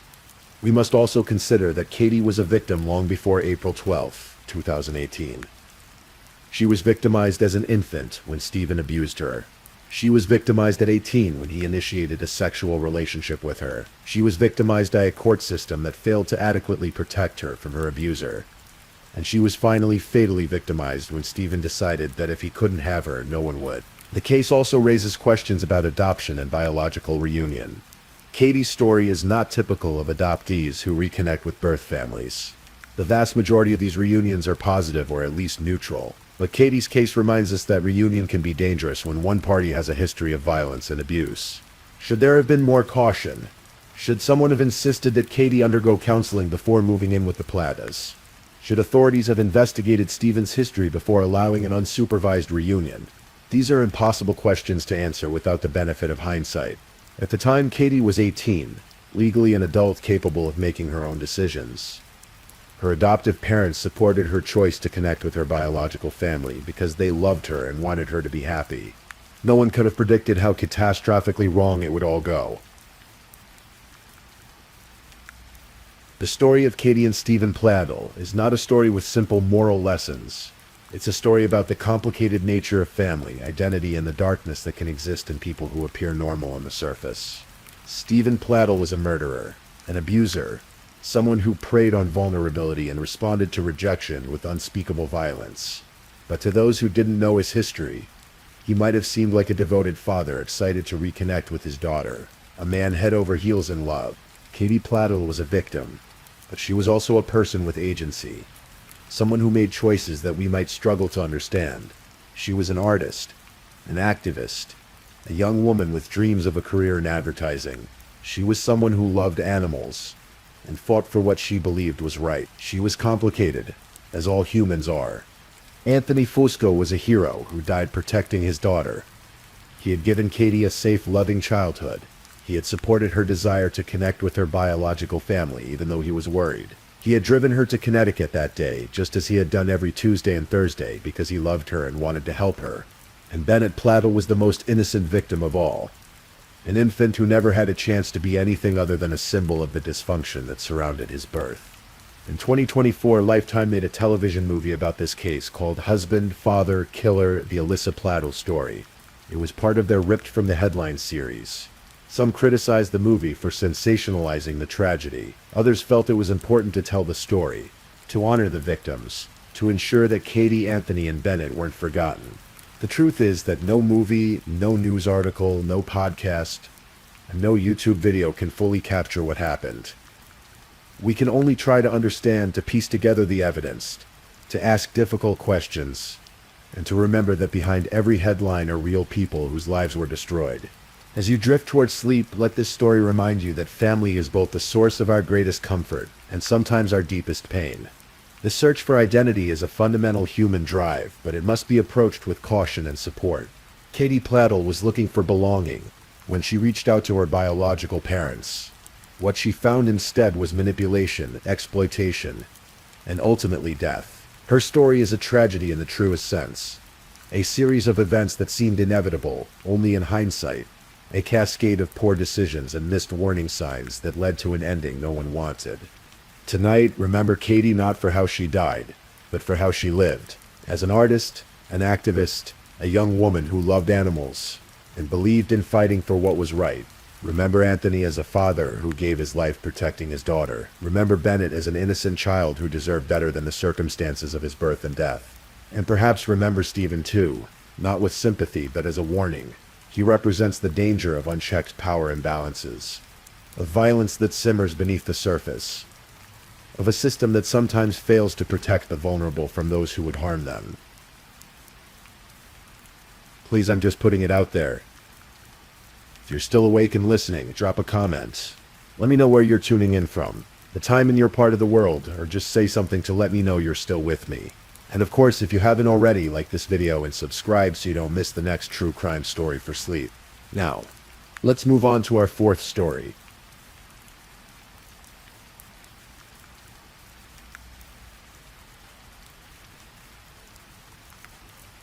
Story 4.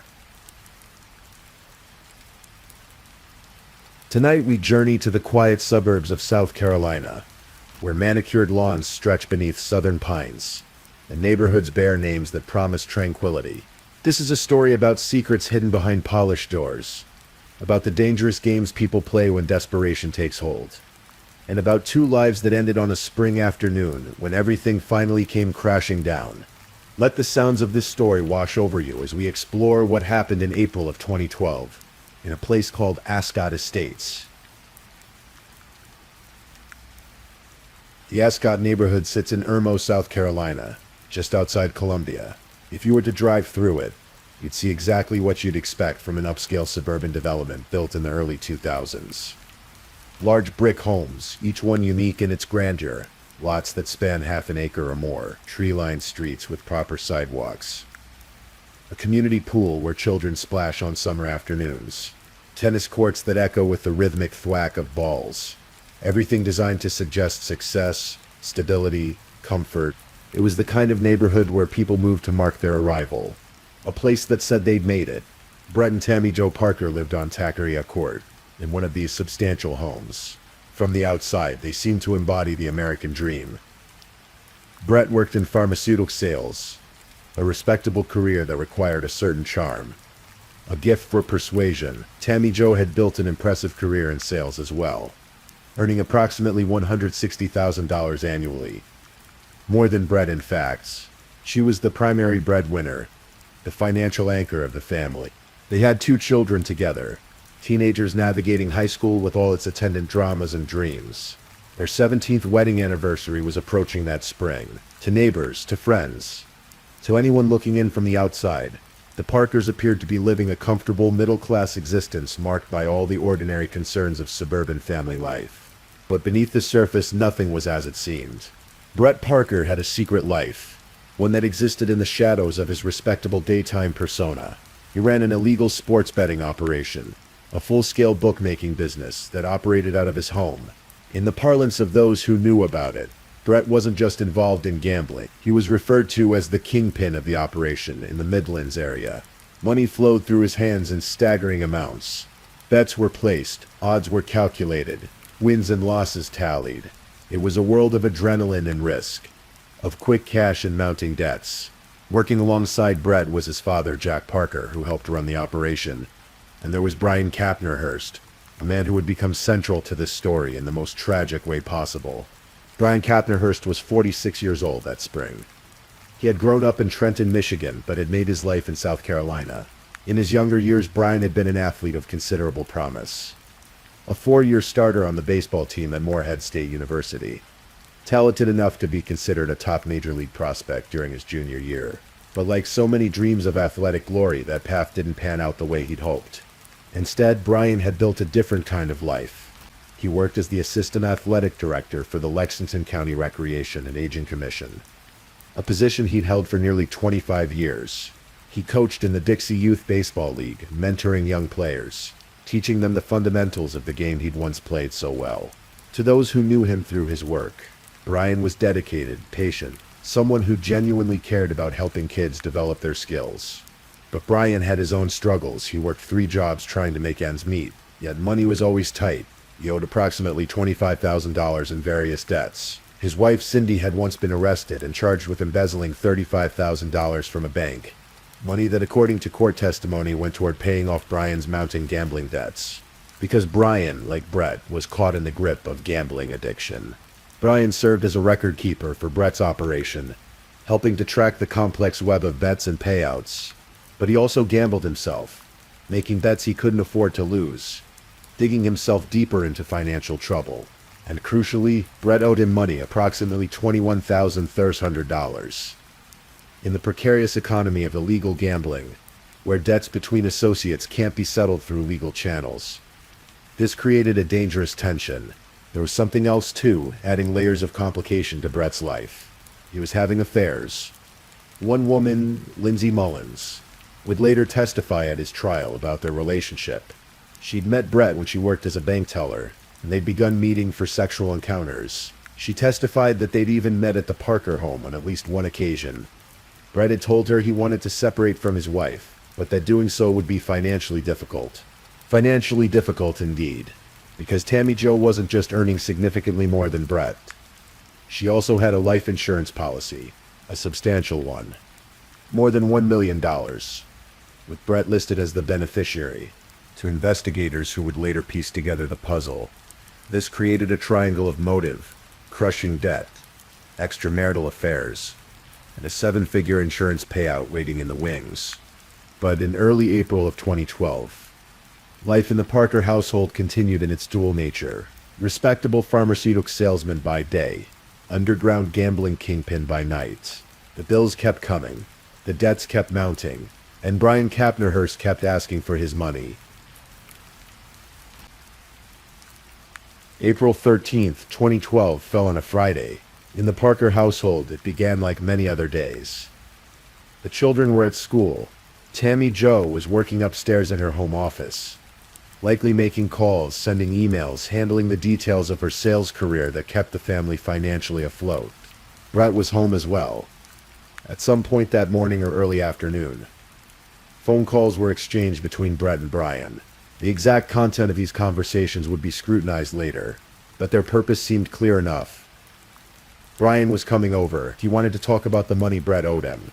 According to what Brian told his wife Cindy before leaving home, he was apprehensive about this meeting. More than apprehensive. He was worried enough to give Cindy specific instructions. If she didn't hear from him within an hour of arriving at Brett's house, she should call the police. Think about that for a moment. This was a man going to visit someone he'd known for years. Someone he'd worked alongside in their gambling operation. Someone who lived in a nice house in a nice neighborhood. Yet he was worried enough about his own safety that he arranged for his wife to call the authorities if something went wrong. Brian feared that Brett would become violent when confronted about the debt. Around 9 o'clock that evening, Brian Kapnerhurst drove to the Parker home on Taqueria Court. He parked outside the large brick house. He carried a duffel bag. Inside were bullets. Later examination would reveal whether he brought these for his own protection or for some other reason would become a matter of heated debate. Security cameras on the Parker property captured Brian entering the house. The timestamp was important. Brian walked through the door at a specific moment, and investigators would later study that footage, frame by frame, second by second, building a timeline that would prove crucial to understanding what really happened. Inside the house, in an upstairs office space, Tammy Jo Parker was shot. The medical examiner would later determine she'd been shot multiple times, 4 times in the body and once in the head. These were close-range shots, intimate in the terrible way that gunshot wounds between people who know each other often are. She was shot with a 9mm pistol. Her body came to rest in the bathroom, her legs extending out into the living space, a detail that first responders would note when they arrived. Brian Kapnerhurst was shot in a different location, a corridor on the 2nd floor near where Brett kept a safe. He was shot 4 times with a different weapon, a 24 Nen caliber Taurus Judge revolver. The fatal wounds struck his head and chest, but he'd also been shot in the arm, leg, and foot. He collapsed there, near the safe, and when sheriff's deputies arrived, they found a 9mm pistol, the same type of gun that had killed Tammy in Brian's hand. At approximately 1:04 p.m., a frantic 911 call came in from the Parker residence. The caller was Brett Parker, and he was in distress, or at least he sounded that way. His voice carried panic, fear, the kind of emotion you'd expect from someone who just lived through something traumatic. "A friend of mine, Brian," he told the operator when asked who had shot his wife. Brett's story came out in a rush. Brian Kapnerhurst had come to the house, angry, aggressive, armed. According to Brett, he directed Brian upstairs to discuss the debt he owed. Brett said he was downstairs, in the bathroom, when he heard gunshots from above. He ran upstairs and saw Brian standing there, having just shot Tammy. Brian then turned his attention to Brett, demanding that he open the safe. Brett, finding himself in a life-or-death situation, managed to grab a revolver he kept on top of the safe. In the struggle that followed, Brett shot Brian in what he insisted was self-defense. It was him or Brian. He'd had no choice. When sheriff's deputies from Richland County arrived at the scene, the physical evidence seemed to support Brett's account. There was Tammy Jo Parker, dead from gunshot wounds. There was Brian Kapnerhurst, also dead, with a 9mm pistol in his hand. The same gun that had killed Tammy, Brett's revolver, recently fired, lay in the downstairs family room. Brian's duffel bag sat nearby, opened with a box of ammunition visible on top. It looked at first glance exactly like what Brett said it was. A robbery gone horribly wrong. A friend who turned violent. A husband who'd acted to save himself. But investigator Stan Smith of the Richland County Sheriff's Department had a gnawing feeling that something wasn't right. Within 24 hours of the shooting, despite how the crime scene appeared, investigators began to have serious doubts about Brett Parker's story. Stan Smith, the lead investigator, was experienced enough to know that things aren't always what they seem.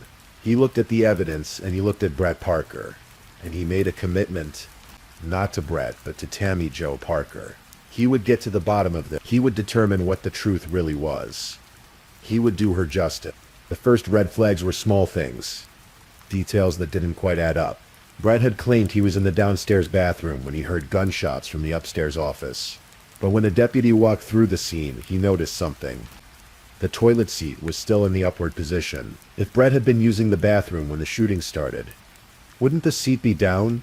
It was a small detail, but murder investigations are often solved through an accumulation of small details. Investigators pulled the phone records for Brett, Tammy, and Brian. They studied the calls made that day, building a timeline of communication. They examined the home security camera footage, watching it over and over, noting the exact moment Brian entered the house. They calculated how much time elapsed between Brian's arrival and Brett's 911 call. 11 minutes. Brian Kapnerhurst had entered the Parker home, and 11 minutes later, Brett Parker called 911 to report that Brian had shot Tammy and threatened him, forcing him to shoot Brian in self-defense. 11 minutes for Brian to come in, shoot Tammy multiple times, force Brett upstairs at gunpoint, demand access to the safe, get into a struggle, and end up shot dead himself. Could all of that really have happened in 11 minutes? Prosecutors would later argue that the timeline was impossibly tight for Brett's version of events. But it would be perfect for a different scenario, Brett shooting Tammy first, then waiting for Brian to arrive, shooting him shortly after he walked in, and staging the scene to make it look like self-defense. Then investigators discovered something else. Gunpowder residue. Not on Brett's hands, though. There was some there, but on the window blinds in the downstairs area. The shooting had happened upstairs. So, why was there gunpowder residue on the first floor blinds? The logical conclusion, someone had fired a weapon, then gone downstairs and peeked out through the blinds. Perhaps watching for Brian's arrival, or checking to make sure no neighbors had noticed anything amiss. The gunpowder residue had transferred from the shooter's hands to the blinds. It took investigators 43 days of careful examination to notice this crucial piece of evidence. They'd been studying the security camera footage from every angle, including what seemed like irrelevant views, when they noticed something in a frame, something that ultimately led them to examine those blinds. The defense would later argue that the gunpowder residue could have gotten there in numerous ways, especially given that 80 to 100 police officers had been through the scene in the days following the shooting. But to investigators, it suggested that Brett's story wasn't just improbable, it was a lie. They dug deeper into Brett's life. They uncovered the full extent of the illegal gambling operation. They discovered that Brett owed a significant amount of money, over $100,000, to one associate alone, a man named Laney Gunter, who would later testify at trial while shackled in a blue prison jumpsuit, having been convicted on federal gambling charges himself. They learned about the $1 million life insurance policy on Tammy's life. They interviewed Lindsay Mullins, the woman with whom Brett had been having an affair, who testified about their relationship and Brett's comments about wanting to leave his marriage, but finding it financially difficult. They talked to Cindy Kapnerhurst, Brian's widow, who told them about her husband's fears regarding the meeting with Brett, about his warning to call police if he didn't contact her within an hour. This was crucial. It established that Brian had gone to the house, apprehensive but not aggressive. He wasn't planning violence. He was worried about being a victim of it.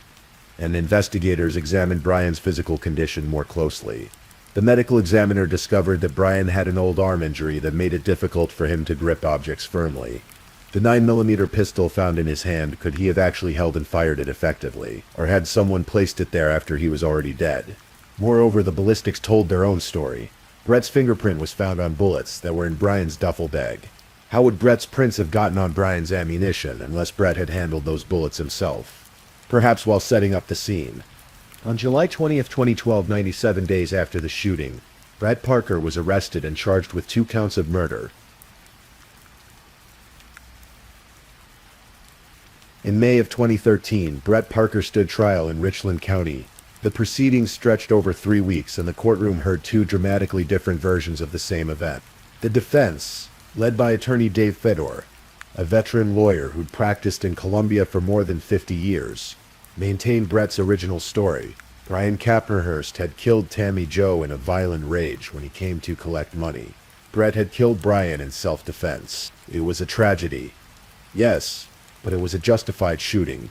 Brett was defending his own life. Fedor made several arguments on his client's behalf. First, he pointed out that Brett had no reason to kill Tammy.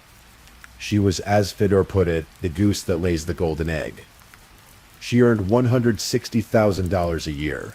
Why would Brett kill the family's primary source of income? It made no sense. Second, Fedor argued that Brian Kapnerhurst was desperate.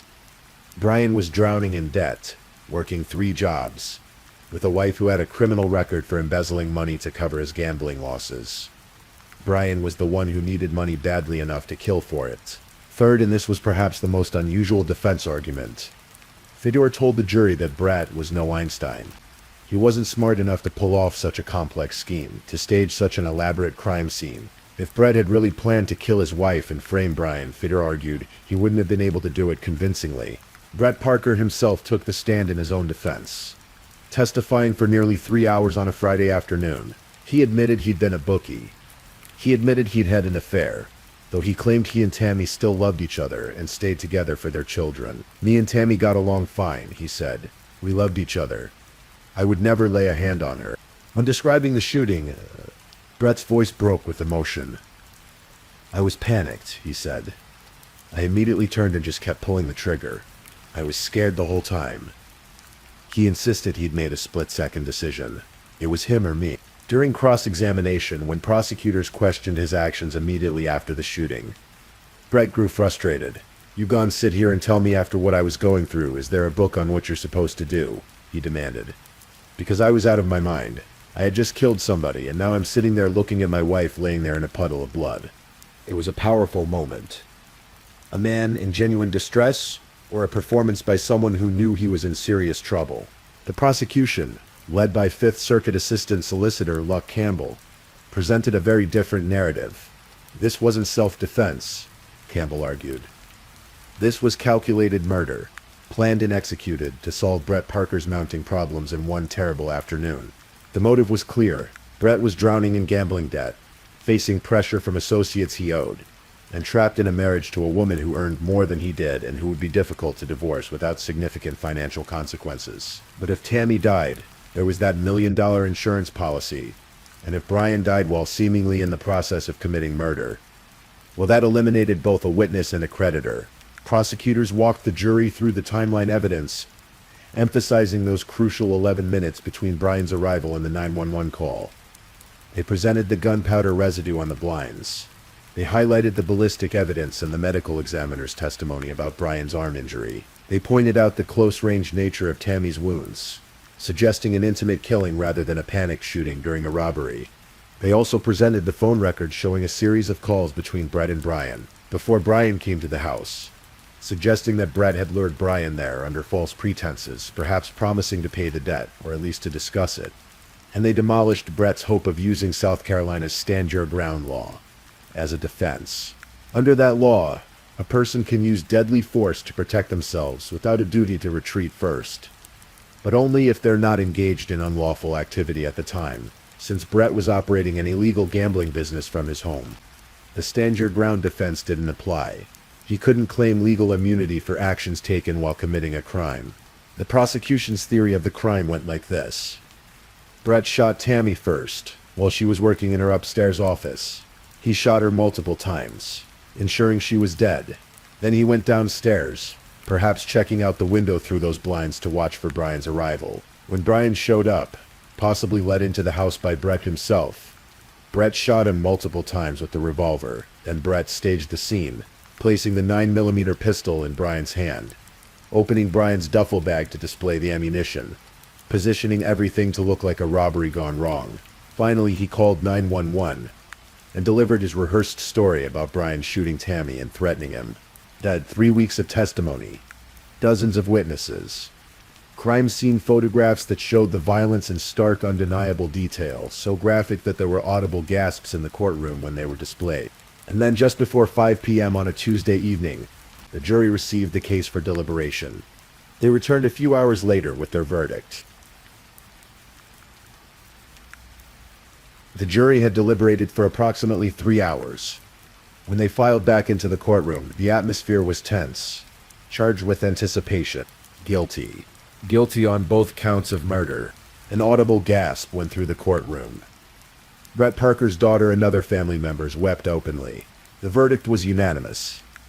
The jury had not believed Brett's story. They'd looked at the evidence, listened to the testimony, considered the timeline and the forensics and the motive, and they'd concluded that Brett Parker had deliberately murdered both his wife and his business associate. Judge DeAndrea Benjamin wasted no time with sentencing. That same evening, she sentenced Brett Parker to 2 consecutive life sentences without the possibility of parole. He would spend the rest of his life in prison. In her courtroom, justice had been swift and decisive. For Tammy Jo's mother, Libby Carswell, the trial had been agonizing. She'd testified earlier about her daughter, about the family, about the bewildering horror of not knowing who to believe. I didn't see how Brian could do it, she'd said. I didn't see how Brett could do it. I could not believe either one could do such a thing. And so I was baffled, but the evidence had told its story. Tammy Jo Parker, 44 years old, who'd built a successful career and supported her family, had been murdered by her own husband. Not in a moment of rage or passion, but as part of a calculated plan to escape debt and collect insurance money. Brian Kapnerhurst, 46 years old, who'd spent 25 years working with young athletes, who'd once been a promising baseball player himself, had been murdered to eliminate both a creditor and a witness. He'd walked into that house worried about violence, and his fears had been entirely justified.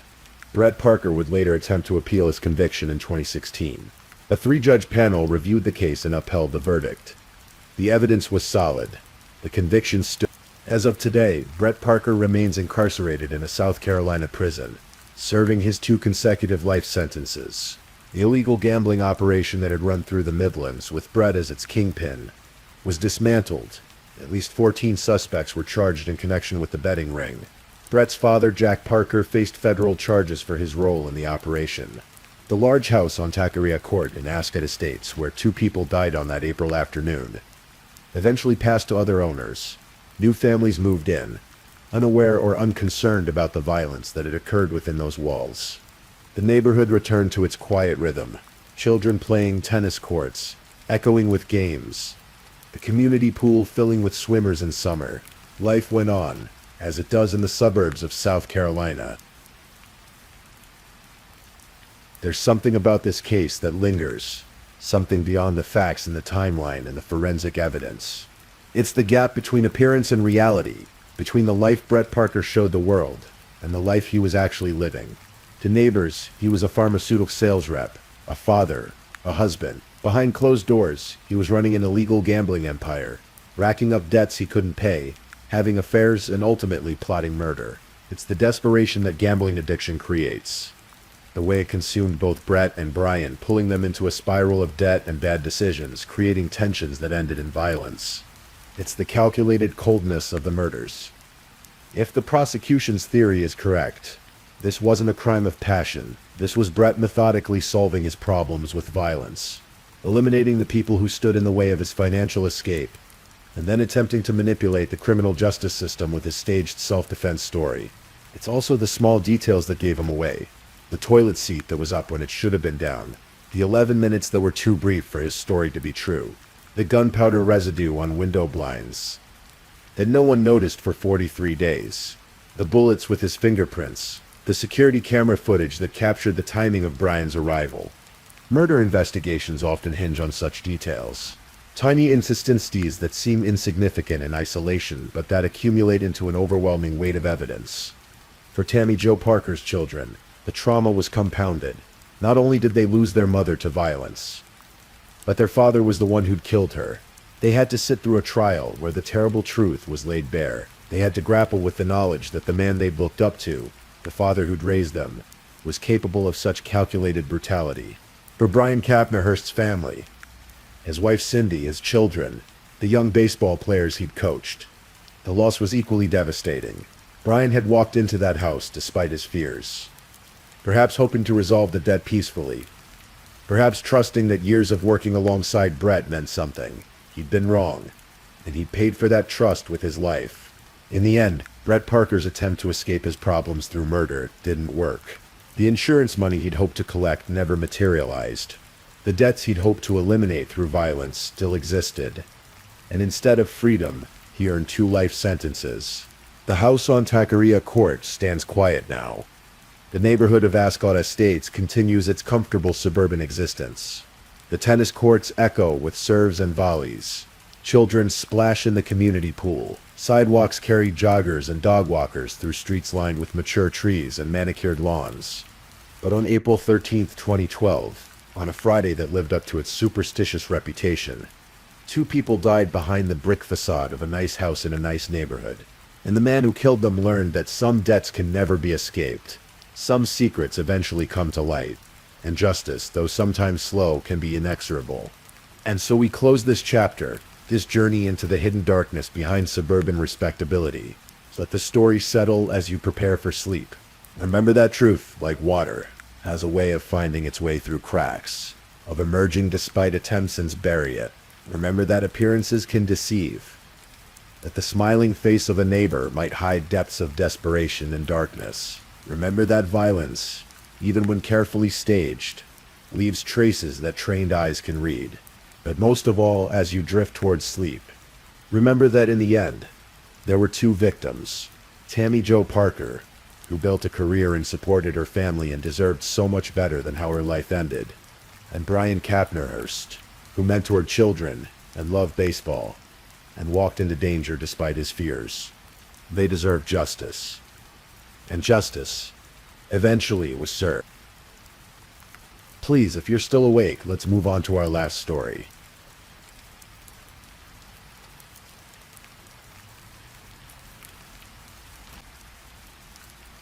Story 5.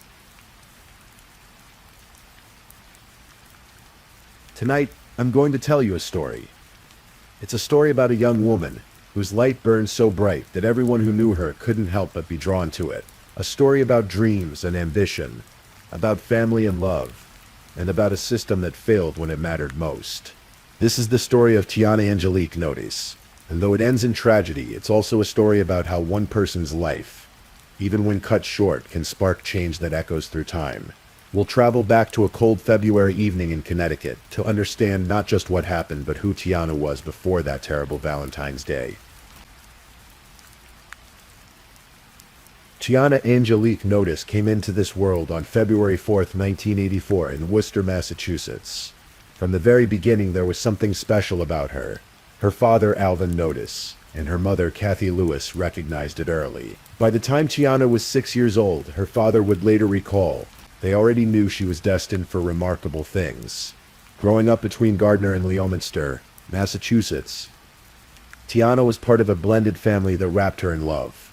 She had 3 brothers, Christian, Tyrell, and Tyrone, a stepmother named Veronica, and a stepsister, Natasha. Her maternal grandmother, Angelita Santiago, doted on her, as did her paternal grandmother, Valeria Brown. Family gatherings filled her childhood with warmth, laughter, and the sound of music that Tiana loved so dearly. Music was Tiana's first language, in many ways. She sang in church choirs, her voice rising clear and true above the congregation. She wrote poetry that captured emotions with a maturity beyond her years.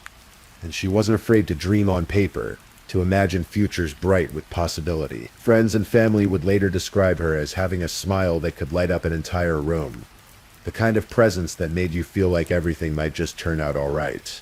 But it wasn't just Tiana's warmth that made her exceptional. She possessed a fierce intelligence that set her apart from her peers. While other children struggled with their homework, Tiana excelled effortlessly. She read voraciously, argued passionately about ideas and principles, and showed an early interest in law and politics. Her mother, Kathy, noticed how much Tiana loved to debate, how she could take any side of an argument and defend it with logic and passion. "You should be a lawyer," Kathy would tell her.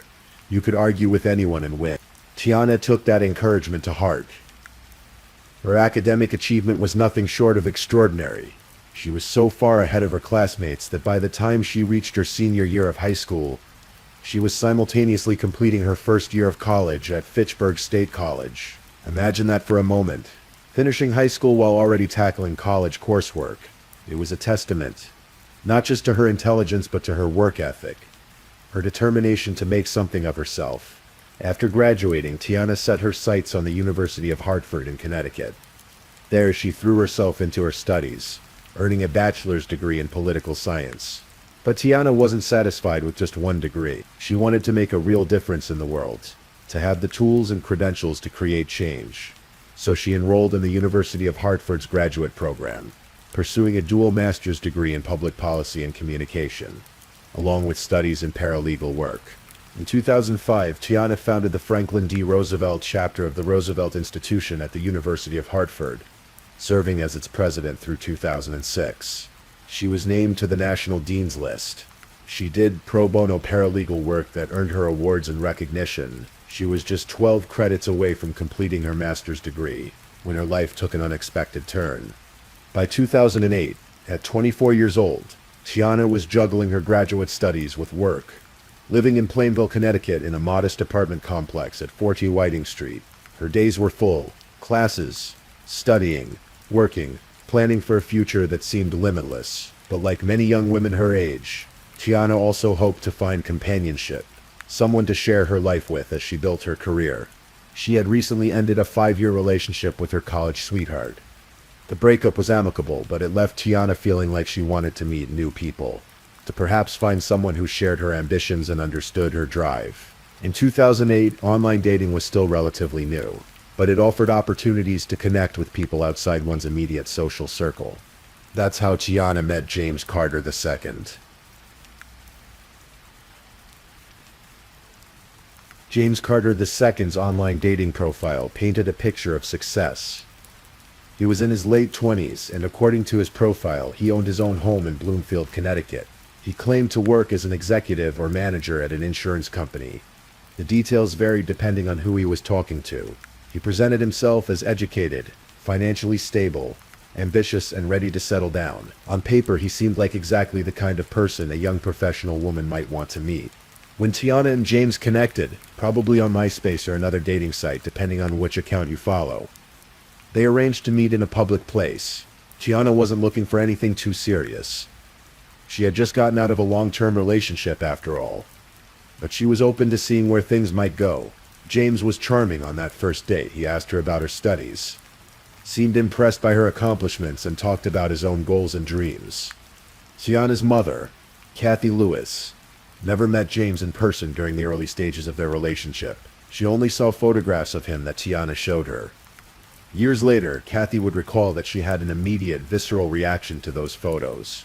"I immediately disliked him," she would say. "You may want to call it mother's intuition. There was something about his eyes, his expression, that set off alarm bells in a mother's heart. But how do you tell your adult daughter, a brilliant graduate student capable of making her own decisions, that you have a bad feeling about her boyfriend based on nothing but instinct?" Tiana's father, Alvin, had a different initial reaction. When Tiana told him about James, the details seemed reassuring. James owned his own home. He had a good job in finance or insurance. He seemed successful and stable. On the surface, James Carter II appeared to be a good match for Tiana. Someone who was building a life, someone with his life together. But surfaces can be deceiving. And the truth about James Carter II was far darker than anyone initially realized. The relationship progressed over the months of 2008. Tiana and James spent time together, went on dates, and began building what appeared to be a normal romantic relationship. But approximately 6 months into their time together, something happened that revealed who James really was. In mid-2008, James Carter II was arrested and sentenced to 5 months in jail. The crime? Domestic violence against a previous girlfriend. This was Tiana's first real glimpse behind James's carefully constructed facade. And as she dug deeper, asking questions and perhaps doing some research of her own, she discovered that James's criminal history didn't begin with that domestic violence arrest. He had multiple convictions for assault in 2002, 2006, and he had violated probation in 2008. The man she had been dating, the man who presented himself as successful and stable, was actually someone with a documented pattern of violence against women. For a young woman as intelligent and educated as Tiana, this information must have been devastating. She had been deceived. The person she thought she knew didn't exist. In his place was someone with a history of hurting the women he claimed to love, and there was more. Tiana began to suspect that James was cheating on her as well. Her father later shared that he believed James had been unfaithful during their relationship, adding betrayal to the growing list of reasons to end things. Tiana made a decision that probably saved her life in the short term, even though it ultimately put her in danger. She decided to end the relationship. In November or December of 2008, after about a year together, Tiana told James that it was over. She wanted nothing more to do with him. It was a clean break, or at least it should have been. But James Carter II was not the kind of man who accepted rejection gracefully. What happened next would consume the final months of Tiana Notice's life, and expose catastrophic failures in the very systems designed to protect women like her. After the breakup, James didn't disappear from Tiana's life. Instead, he became a constant, menacing presence. She would leave her apartment and see his car parked across the street. James sitting inside, watching. She would go grocery shopping and spot him following her through the aisles, maintaining just enough distance to claim coincidence. When she went out with friends, he would appear at the same places, his eyes tracking her every move. This wasn't the behavior of someone trying to win back a lost love.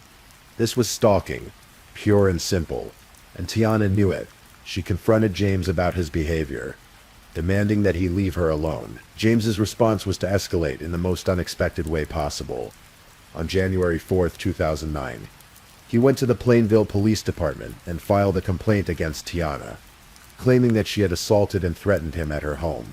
Think about the calculated nature of that move for a moment. Here was a man with multiple domestic violence convictions, a documented history of assaulting women, and he was accusing his ex-girlfriend, a graduate student with no criminal record, of threatening him. The Plainville police took his report, though their own notes indicated some skepticism about his claims. James's strategy became clear a few days later. On January 8, 2009, both James and Tiana appeared before a judge in New Britain.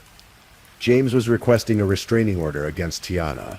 Tiana, recognizing the danger she was in, was requesting a restraining order against James. The hearing must have been surreal for Tiana. There she was, being accused of harassment by the man who had been stalking her for weeks. But she came prepared. Tiana brought printed copies of threatening emails James had been sending her. She had documentation.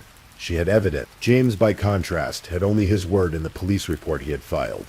Despite this, the judge made a decision that seemed designed to be fair to both parties. He issued mutual restraining orders, each valid for 6 months. Both Tiana and James were ordered to stay away from each other.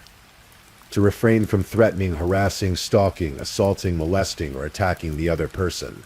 The judge specifically asked if they thought they might reconcile. "Do you think you could work things out and get back together next week?" Tiana's answer was clear and unambiguous. Absolutely not. For Tiana, the restraining order should have provided protection. It was a legal document signed by a judge that made it a criminal offense for James to contact her. If he violated it, police could arrest him.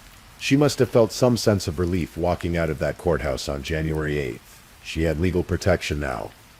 The system was supposed to keep her safe, but James Carter II had no intention of respecting that restraining order. And what followed over the next 5 weeks would expose just how little protection a piece of paper provides when the people charged with enforcing it fail to take threats seriously. The harassment began almost immediately after the restraining orders were issued. On January 13, 2009, just 5 days after the court hearing, Tiana started receiving emails.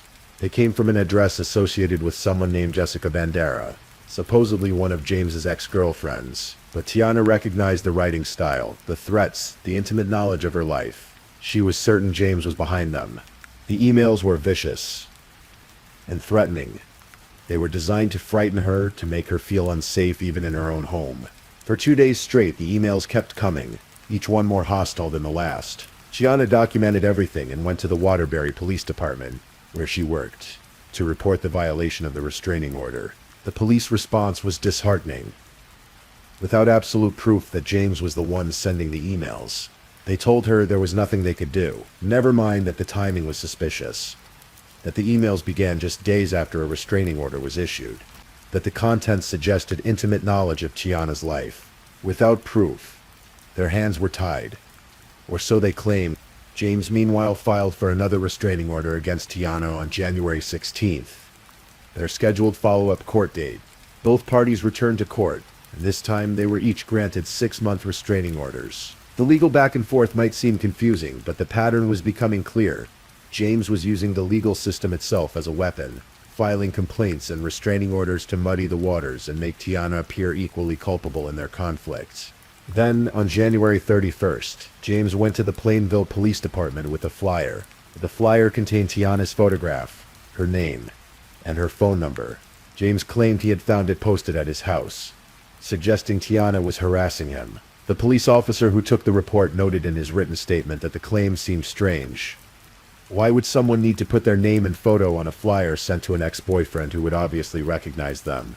It felt staged, manufactured. But the police investigated anyway, contacting Tiana, who vehemently denied having anything to do with the flyer. Throughout this period, James's stalking continued unabated. Tiana confided in friends that he was persistently bothering her. She would see his car outside her apartment at all hours. He would call and text constantly, despite the restraining order, explicitly forbidding contact. And Tiana did exactly what she was supposed to do. She reported every violation to the police. According to Tiana's mother, Kathy Lewis, her daughter went to police stations 33 times over a 6-week period between January and early February 2009. 33 times. Think about that. Imagine being so frightened, so desperate for help, that you go to the police more than once a day, every day, for weeks. Imagine documenting every violation, every threatening email, every unwanted phone call, every instance of your ex-boyfriend sitting outside your home in his car. And imagine being told that, again and again, that there was nothing the police could do. By early February 2009, the situation was escalating rapidly. James had apparently discovered that Tiana had reconnected with her college ex-boyfriend, and his harassment intensified. Then came the incident that should have been impossible to ignore.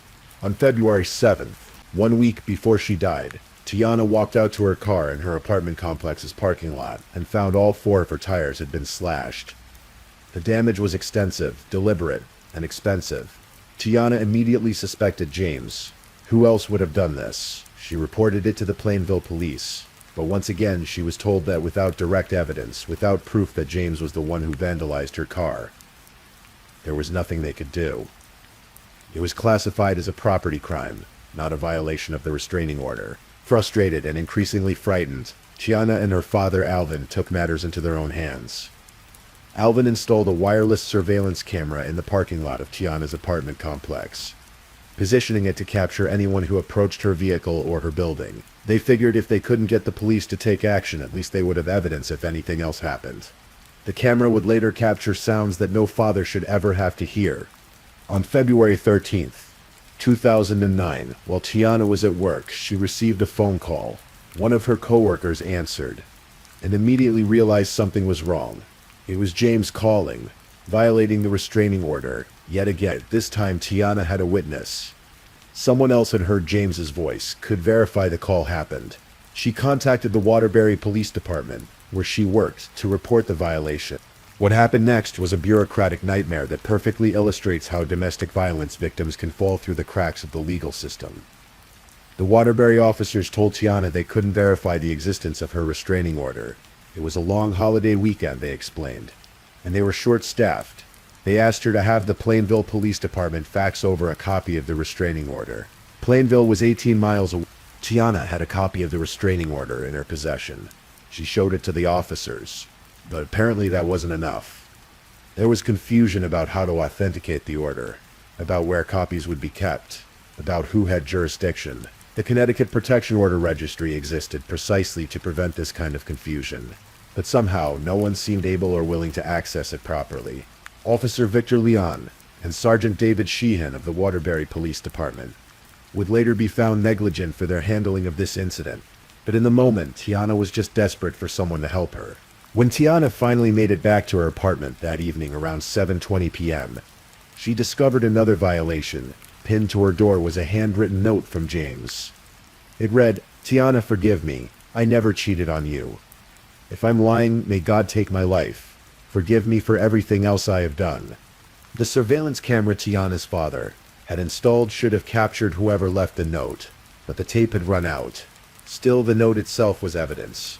Physical proof that James had been to her apartment in violation of the restraining order. Finally, it seemed the police might have to take action. On February 14th, 2009, Valentine's Day, Tiana went to the Plainville Police Department. It was a Saturday morning, and she brought everything with her. The note from her door, the emails James had sent the day before, including one that specifically said, "Please don't tell the cops about this," and her documentation of all the previous violations. She spoke with Officer Mark Connie and his supervisor, Sergeant Richard Marquez. She explained the escalating pattern of harassment, the constant violations of the restraining order, her fear for her safety. She told them about the slashed tires, about James sitting outside her apartment, about the phone calls and emails that never stopped. The officers told Tiana they would arrest James for violating the restraining order. They told her they would take care of it. Tiana left the police station that morning, believing, finally, that something was going to be done. She felt safe enough to make plans. She would stop by her apartment to pick up some clothes, and spend the weekend at her mother's house. She probably thought the worst was over, that the police were finally taking her seriously, that she could begin to reclaim her life. What Tiana didn't know was that the officers had no intention of arresting James Carter II that day. Instead, Officer Mark Connie did something inexplicable. Rather than going to arrest James for violating the restraining order, Officer Connie picked up the phone and called James directly. He told James that they had received a report about an email, and that if they found out James had sent it, he would be arrested. Think about what that phone call accomplished. In one conversation, Officer Connie told James that Tiana had gone to the police again, directly contradicting James's email that had explicitly warned her not to tell the cops. He told James that police were investigating, and critically, he gave James warning that he might be arrested, giving him time to prepare, to disappear, or to act. James Carter II chose to act. The sun was setting on Valentine's Day, 2009, as Tiana noticed drove back to her apartment at 4T Whiting Street in Plainville. She had been to the police station that morning. She had done everything right. She believed she was protected, that the system was finally working for her. She just needed to grab some clothes and she would head to her mother's house for the weekend. She had no way of knowing that James Carter II had spent the entire day plotting. Earlier that day, he had even attempted to hire a locksmith to get into her apartment. When that plan failed, James made a different decision. He would wait for Tiana to come home, and he armed himself with a knife. At 9:41 p.m., a call came into the 911 dispatch center. The caller was breathing hard, panicked, her voice tight with pain and terror. It was Tiana Notice. Her words would haunt everyone who heard them. "I'm bleeding to death. My ex-boyfriend just stabbed me to death."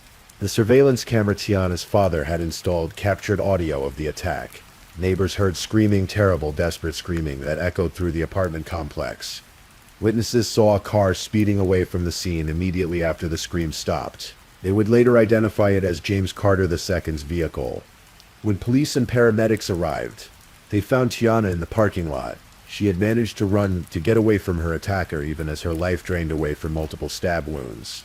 The knife had found her body 18 to 20 times, depending on which account you read. One of those wounds had pierced her heart.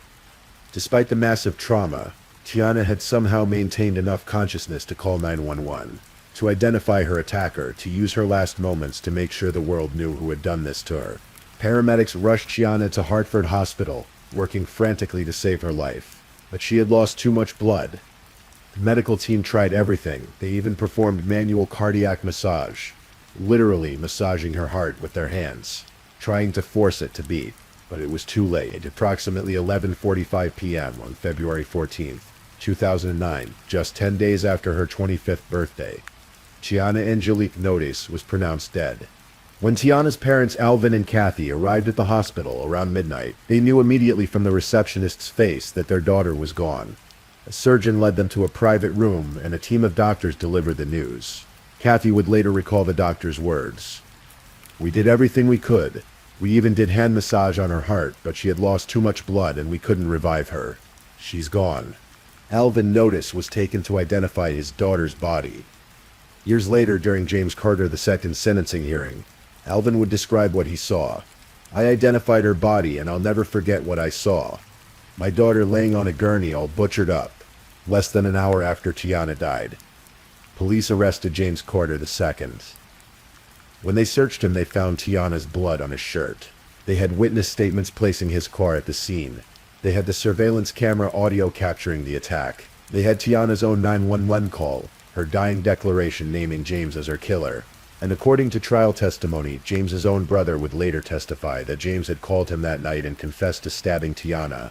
The evidence against James Carter II was overwhelming. There was never any real question about who killed Tiana Notice. The question was why the system had failed so catastrophically to prevent her murder. The legal proceedings that followed Tiana's death unfolded over several years, exposing the depth of the failures that had cost her life. James Carter II was charged with murder and violation of a restraining order. In February 2011, exactly 2 years after Tiana's death, he rejected a plea deal that would have sent him to prison for 45 years. He insisted on going to trial. His attorney, public defender Christopher Eddy, would later acknowledge that James had indeed killed Tiana. That fact was not in dispute. Instead, the defense strategy was to argue that James had been in a state of extreme emotional disturbance at the time of the murder, and therefore should be convicted of a lesser charge than murder. The trial took place in the fall of 2011. The jury heard the evidence, the restraining order violations, the threatening emails, the pattern of stalking and harassment. They listened to Tiana's desperate 911 call, heard the panic in her voice as she said she was bleeding to death. They heard testimony about James's prior domestic violence conviction, his history of assault charges, his pattern of violent behavior with women. On November 1st, 2011, after deliberations, the jury returned their verdicts: guilty of murder and guilty of violating a restraining order. James Carter II sat emotionless as the verdict was read. On January 13, 2012, James Carter II appeared for sentencing before Judge Frank DiDeBabo. Tiana's parents had the opportunity to address the court. Kathy Lewis spoke through tears about the last months of her daughter's life, calling them horrendous as Tiana went from police station to station trying to get help. She described her daughter as a fine, beautiful, educated, intelligent, and articulate young lady, and said that her heart would never be whole again until she was reunited with Tiana in heaven. Alvin Notice told the court about identifying his daughter's body, about the image that would never leave his mind. He expressed hope that James Carter would spend every day of his life in prison, thinking about what he had done. Judge DeBabo noted that James Carter had been looking directly at Tiana when he stabbed her repeatedly, had seen her face, had watched her die. But when it came time for sentencing, when it was time to face the consequences and look at Tiana's family, James refused to enter the courtroom. He chose to listen to the proceedings from a separate room, unable or unwilling to face the people whose lives he had destroyed. Judge DeBabo sentenced James Carter II to the maximum 60 years for the murder, plus a concurrent 5-year sentence for violating the restraining order. James Carter II, who was 31 years old at the time of sentencing, will be eligible for parole in February 2069, when he is 88 years old. He remains incarcerated at the McNichol Walker Correctional Institution in Suffield, Connecticut. But for Tiana's father, Alvin Notice, the criminal conviction was only part of the justice he sought. In 2011, before James Carter's trial had even concluded, Alvin filed a wrongful death lawsuit against the police departments that had failed to protect his daughter. He named officers from Plainville, Waterbury, and Bloomfield, arguing that their negligence had directly contributed to Tiana's death. The Connecticut Office of the Victim Advocate launched an investigation into the circumstances surrounding Tiana's murder, producing a detailed report that documented the failures at every level. The report was damning. It found that officers had dismissed Tiana's complaints, failed to properly authenticate her restraining order, hadn't understood the protocols for domestic violence cases, and had given James advance warning instead of arresting him. Most critically, the report noted that Sergeant McGrew of the Plainville Police Department had characterized the case as a routine violation of a restraining order. The report stated unequivocally a violation of a restraining order is never a routine matter. In April 2014, after a trial that lasted several weeks, a jury reached their verdict. They found that Officer Marconi and Sergeant Richard Marquez of the Plainville Police Department had been negligent in their handling of Tiana's complaints. They found that Officer Victor Leon and Sergeant David Sheehan of the Waterbury Police Department had also been negligent. The city of Waterbury had settled with Alvin Notice before the trial, but Plainville had chosen to fight the lawsuit. The jury awarded $10 million to Tiana's estate. Lawyers for the Plainville Police Department immediately announced they would appeal, arguing that the officers should be protected by governmental immunity. They described the situation as excruciatingly sympathetic, but claimed the officers couldn't be held liable for failing to predict the actions of a madman. But that framing missed the point entirely. No one expected the officers to predict the future or read James Carter's mind. What Tiana had needed was for officers to enforce the existing law. She needed them to take her complaints seriously. She needed them to arrest someone who was openly, repeatedly, violently violating a court order designed to protect her. She needed someone to see her as a human being in danger rather than as a routine complaint to be dismissed. She needed the system to work. And it didn't. In the aftermath of Tiana's murder, her father, Alvin Notice, channeled his grief into action. He established the Tiana Angelique Notice Foundation, dedicated to helping domestic violence victims and advocating for stronger protections for endangered women. Alvin became a tireless advocate for legislative change. He worked with lawmakers in both Connecticut and his home state of Massachusetts to pass stricter domestic violence laws. His efforts contributed to several significant legal reforms in Connecticut, including requiring police to arrest individuals who commit family violence crimes against someone they are dating, allowing electronic monitoring of domestic violence offenders through GPS tracking, expanding the list of crimes for which judges can issue criminal protective orders, requiring police departments to take domestic violence complaints more seriously, and providing better training on protection order enforcement. Alvin Notice installed surveillance cameras at the homes of domestic violence victims in Massachusetts, and sought volunteers to help with installations in Connecticut. He spoke at conferences, at police trainings, at community events, anywhere he could share Tiana's story and push for systemic change. Tiana's story aired on numerous true crime programs, including Investigation Discovery's Primal Instinct Murder on Camera, and episodes of 2020 and Nightline. Each retelling of her story kept the conversation alive about domestic violence, about the failures of law enforcement, about the importance of believing women when they say they're in danger. In August 2008, months before the relationship with James Carter fell apart, Tiana had written a poem titled Chapter Closed. Her father read it aloud at James Carter's sentencing hearing, and it stands as a haunting testament to Tiana's awareness that she needed to leave a dangerous situation. To prove he is who he says he is, I was disappointed. Let his emptiness comfort him at night. Like them cement walls he became accustomed to, I smile from my curtain call, for I regained my strength when I walked out the door. An empty house in solitude is how he will spend his days. And I rest assured in knowing I'm beautiful, smart, and on my way. Tiana knew her worth. She knew she deserved better. She had the strength to leave. She did everything right. She got a restraining order. She documented violations. She reported them to police. She sought help from the legal system that was supposed to protect her. And the system failed her. When Tianti Angelique Notice was laid to rest in February 2009, her obituary described a young woman who loved singing, poetry, and dancing, and mentioned her academic achievements, her bachelor's degree in political science, her near completion of a master's degree in public policy and communication and paralegal studies. It noted that she had founded the Roosevelt Institution chapter at the University of Hartford, that she was an honor student, that she had received awards for her pro bono paralegal work. But more than her achievements, people remembered Tiana's spirit. They remembered her smile that could light up a room. They remembered her kindness, her intelligence, her ambition. They remembered a young woman who had her whole life ahead of her, a woman who wanted to go to law school, who dreamed of making a difference in the world, who had so much to offer. Tiana's maternal grandmother was Angelita Santiago, and in her honor the family established the Angelita Santiago Latino Scholarship Fund, ensuring that Tiana's memory would live on by helping other young people pursue their educational dreams.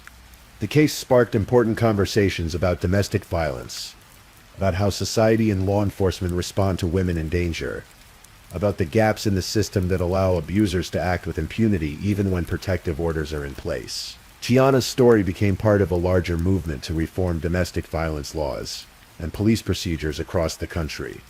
But beyond the statistics, beyond the legal reforms, beyond the headlines, Tiana Notice was a person. She was a daughter who called her parents regularly. She was a sister who laughed with her brothers. She was a friend who would drop everything to help someone she cared about. She was a student who stayed up late writing papers and studying for exams. She was a young woman who sang in church choirs and wrote poetry about her hopes and dreams. She was someone who loved life, who worked hard, who treated others with kindness and respect. She was someone who deserved to live, to finish her education, to have a career, to find real love with someone who would cherish her, to perhaps have children of her own someday, to grow old and gray and look back on a life well lived. James Carter II took all of that away on a cold February night. Motivated by nothing more than rage that Tiana had dared to leave him, that she had refused to be controlled, that she had chosen herself over his obsession. But Tiana's legacy extends far beyond the circumstances of her death. Through her father's advocacy, through the foundation that bears her name, through the legislative changes her story inspired, Tiana Notice continues to save lives. Every time a police officer takes a domestic violence complaint seriously because of revised training protocols, Tiana's voice echoes. Every time a woman fleeing an abusive relationship gets the help she needs because of strengthened protection laws, Tiana's legacy lives on. She deserved better from the system she trusted to protect her. We all deserve better, and the work continues. In Tiana's name, to make sure that no other bright young life is cut short because someone failed to take routine restraining order violations seriously.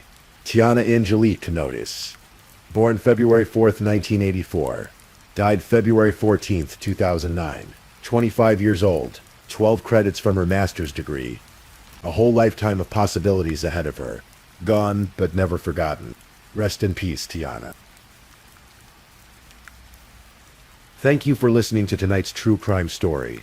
Rest peacefully knowing that another story awaits you next time, ready to accompany you on another journey toward restorative sleep.